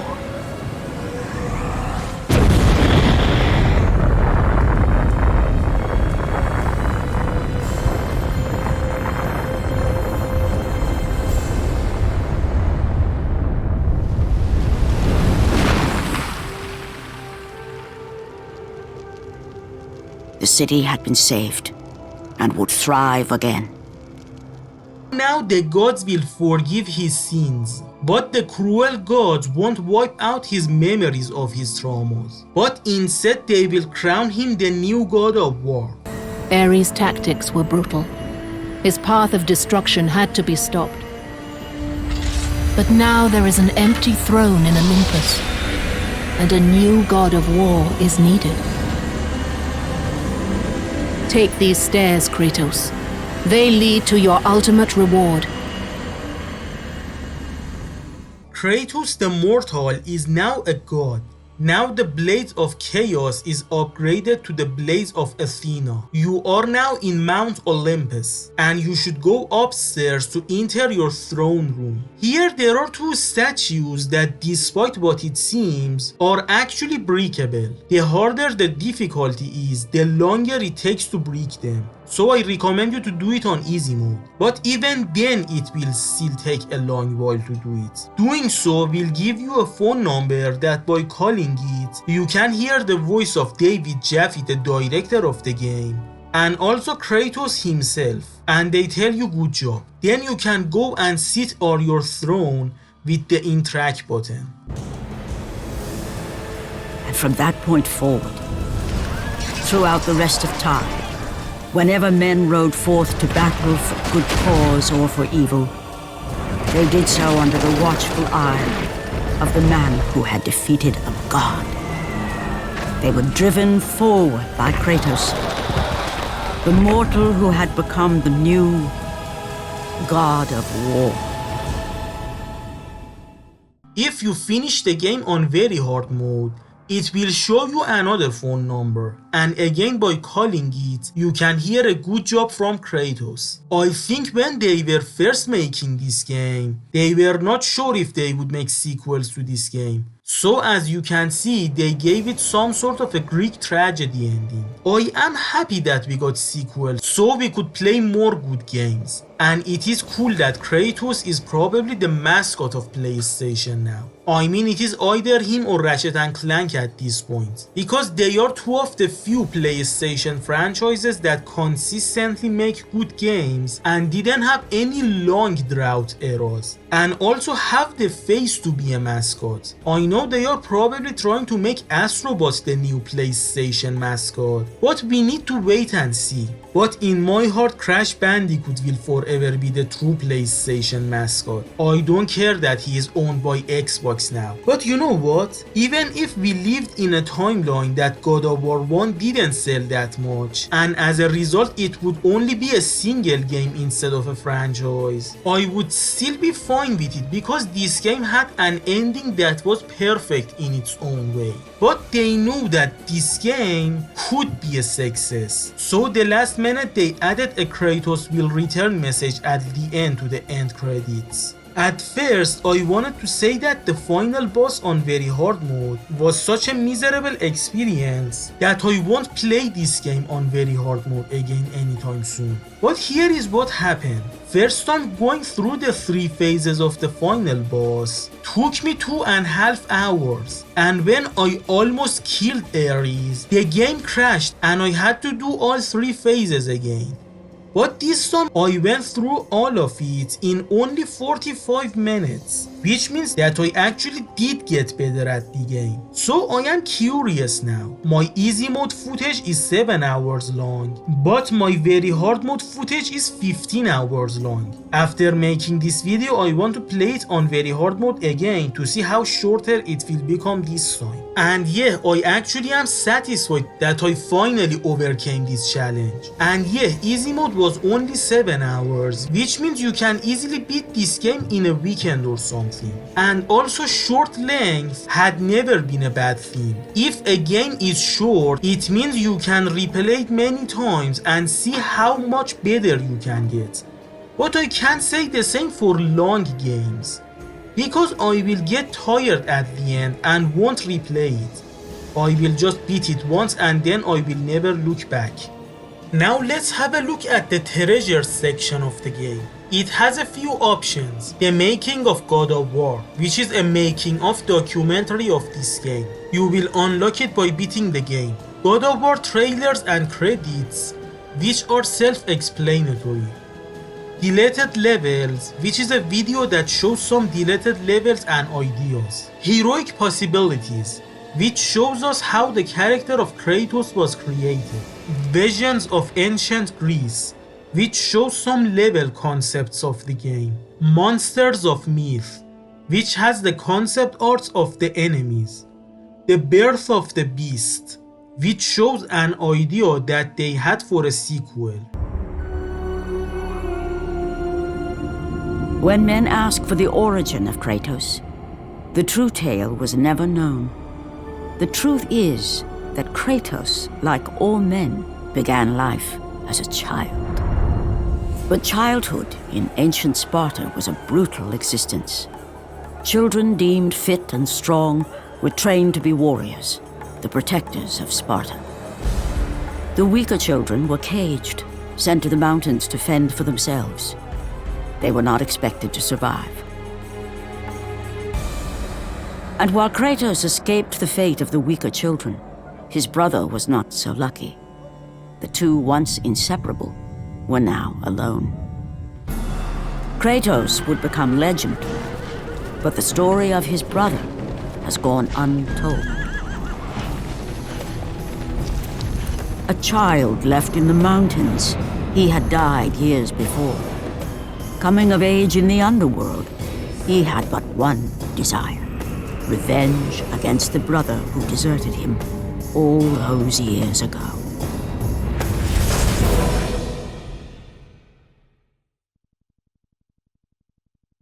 As you can see, they didn't do it, and instead the idea of having a brother for Kratos was repurposed for a spin-off. God mode, which is the very hard mode that will be unlocked after beating the game. Character Graveyard, in which as Kratos you can see the 3D models that were created but never used in the final game.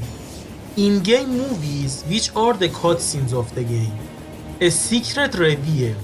This one is a video that reveals Zeus is Kratos' father.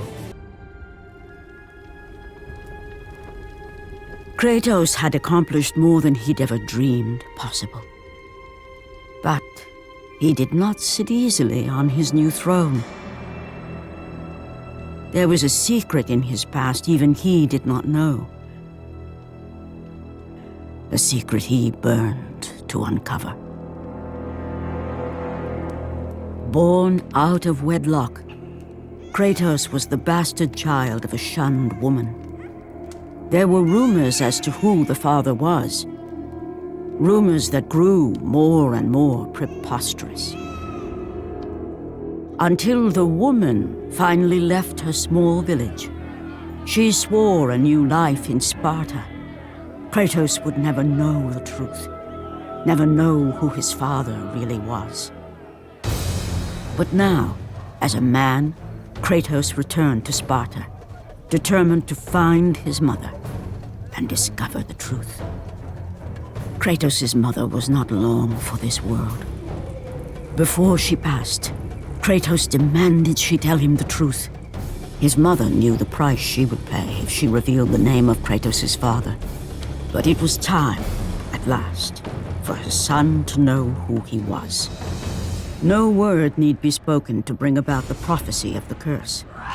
She was transformed into a merciless beast, one which would destroy even her own son. Putting aside the last remnants of affection for his mother, Kratos destroyed the beast she had become. With her last breath, she spoke the name of his father. For Kratos was no mere mortal. He was the son of a god. He was the son of Zeus, the father of Olympus. And with that knowledge came the certainty that one day soon he would take his revenge against the father, against the god who had abandoned him all those years ago.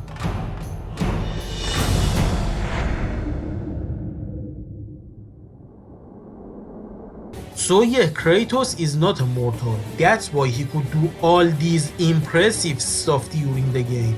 The ideas of this video would also be repurposed for a spin-off game. The Fate of the Titan, which I think shows an idea that they had for a God of War spin-off. The tale of Pandora's box remains to this day. After the weapon was taken from the temple, the structure endured. Kronos the Titan lived another 1,000 years, wandering the desert.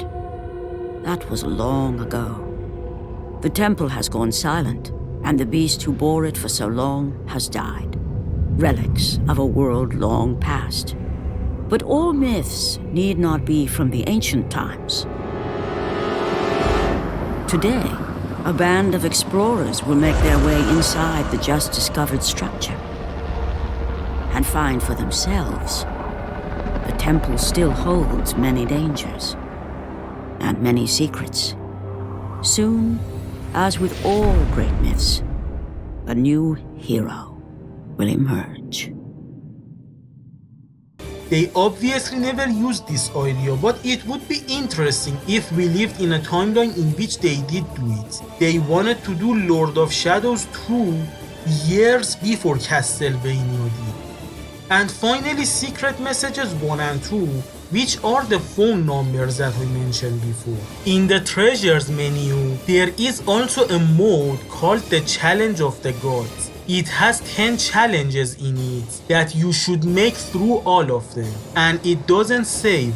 So if you quit in the middle of it, you should start from the beginning later. It would be good if they fix this problem in the rumored remaster. Challenge 1. Knock 8 enemies off the platform before time runs out. This one is easy, just use the Blade of Artemis. Challenge 2. Kill all the enemies before time runs out. This one is hard, I don't have a strategy for it, just get good. Challenge 3. Break all the vases before time runs out. This one used to give me a hard time, but now thanks to hold the square, I can do it. Challenge 4. Kill 4 Minotaurs without killing any undead soldier. This one is easy. Just launch the Minotaurs in the air and jump and grab them. Challenge 5. Shoot all the undead soldiers without shooting the humans. This one is the worst because there is no combat talent involved. You should use this big bow. If it isn't a red flag already, let me tell you the problem.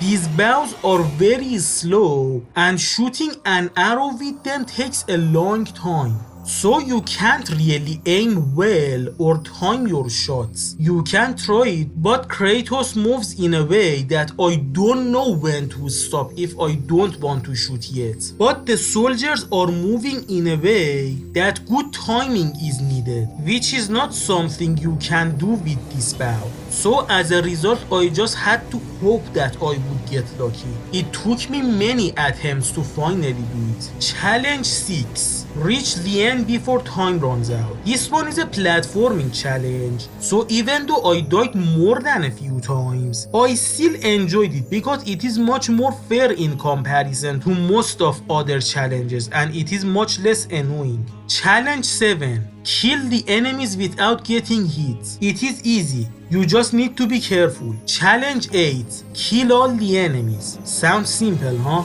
It is actually one of the hardest ones. No strategy, just survive. Challenge 9. Kill 4 Cyclops before time runs out. This one is easy. Just spam square triangle on the Cyclops and be ready to block the satyrs at all times. Challenge 10.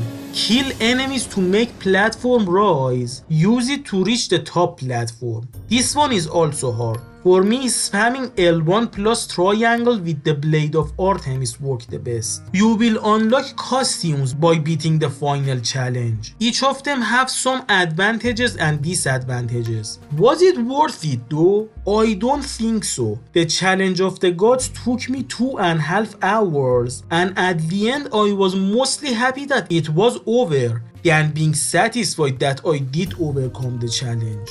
So that was the game, but what do I think about it? Well, it is one of my favorite games of all time. Both the gameplay and the story are amazing in my eyes. Gameplay-wise, it is not the deepest thing ever, but it didn't need to be. Not every action games need to be like Devil May Cry, because not everyone have the talent to use every tool that exists in those games to create a perfect experience for themselves. In those games, you need to be really good at them to fully enjoy them. But God of War games are made in a way that both the pro and the noob can enjoy them. If you just want to play it on easy mode and only do square triangle, you can have fun with that. And if you want to play it on very hard mode and think and use every tool in the game to overcome the hard challenges, you can also have fun. It is made in a way that no matter if you're good at the game or bad at it, you will enjoy it a lot. The gameplay of God of War, including the combat and puzzles and exploration, is simple, but it is a beautiful simplicity. But what about the story? Well, just like Lion King 1, it can be many things, and just like Lion King 2, it is as deep as you want it to be. Depending on what you are seeking, the story of God of War 1 can be a simple but serviceable story, or something deep and complicated. Some say this is a simple revenge story, and it could be that if you want it to be. But I don't think Kratos had ever said in the first game that his true purpose was revenge. He mostly wanted to do his mission so that the gods would make him forget his trauma. You could also say it is an ancient Greek tragedy, so it doesn't really have a message other than misery behind it. Some would say the story doesn't matter and you should only play this game to have fun. Some would say this is the story of a man overcoming a great challenge and becoming a god as a reward. Or you could say this game wants to tell you that if you believe you can do a thing, you will do it. Or that sometimes ambition can cost you greatly. Maybe this game wants to tell you that there should always be a red line. You should balance out work and family. You shouldn't have all your focus on only one thing, because it could ultimately make you insane. I could go on and say even more stuff that I have heard from the people on the internet, but as I said, this game can be anything you want it to be. But what is the story of God of War 1 in my eyes? I kinda agree with the ambition one. I also think this is the story of how greed can destroy everything, which is a good life lesson if you ask me, because one of the main things that is destroying this world is greed. Some people just can't be happy with what they have. Some of them don't have much, but even some people who do have everything they need still want more. Their life is totally fine, but they still want it to be better. They still want more money, they still want more power, they still want more fame.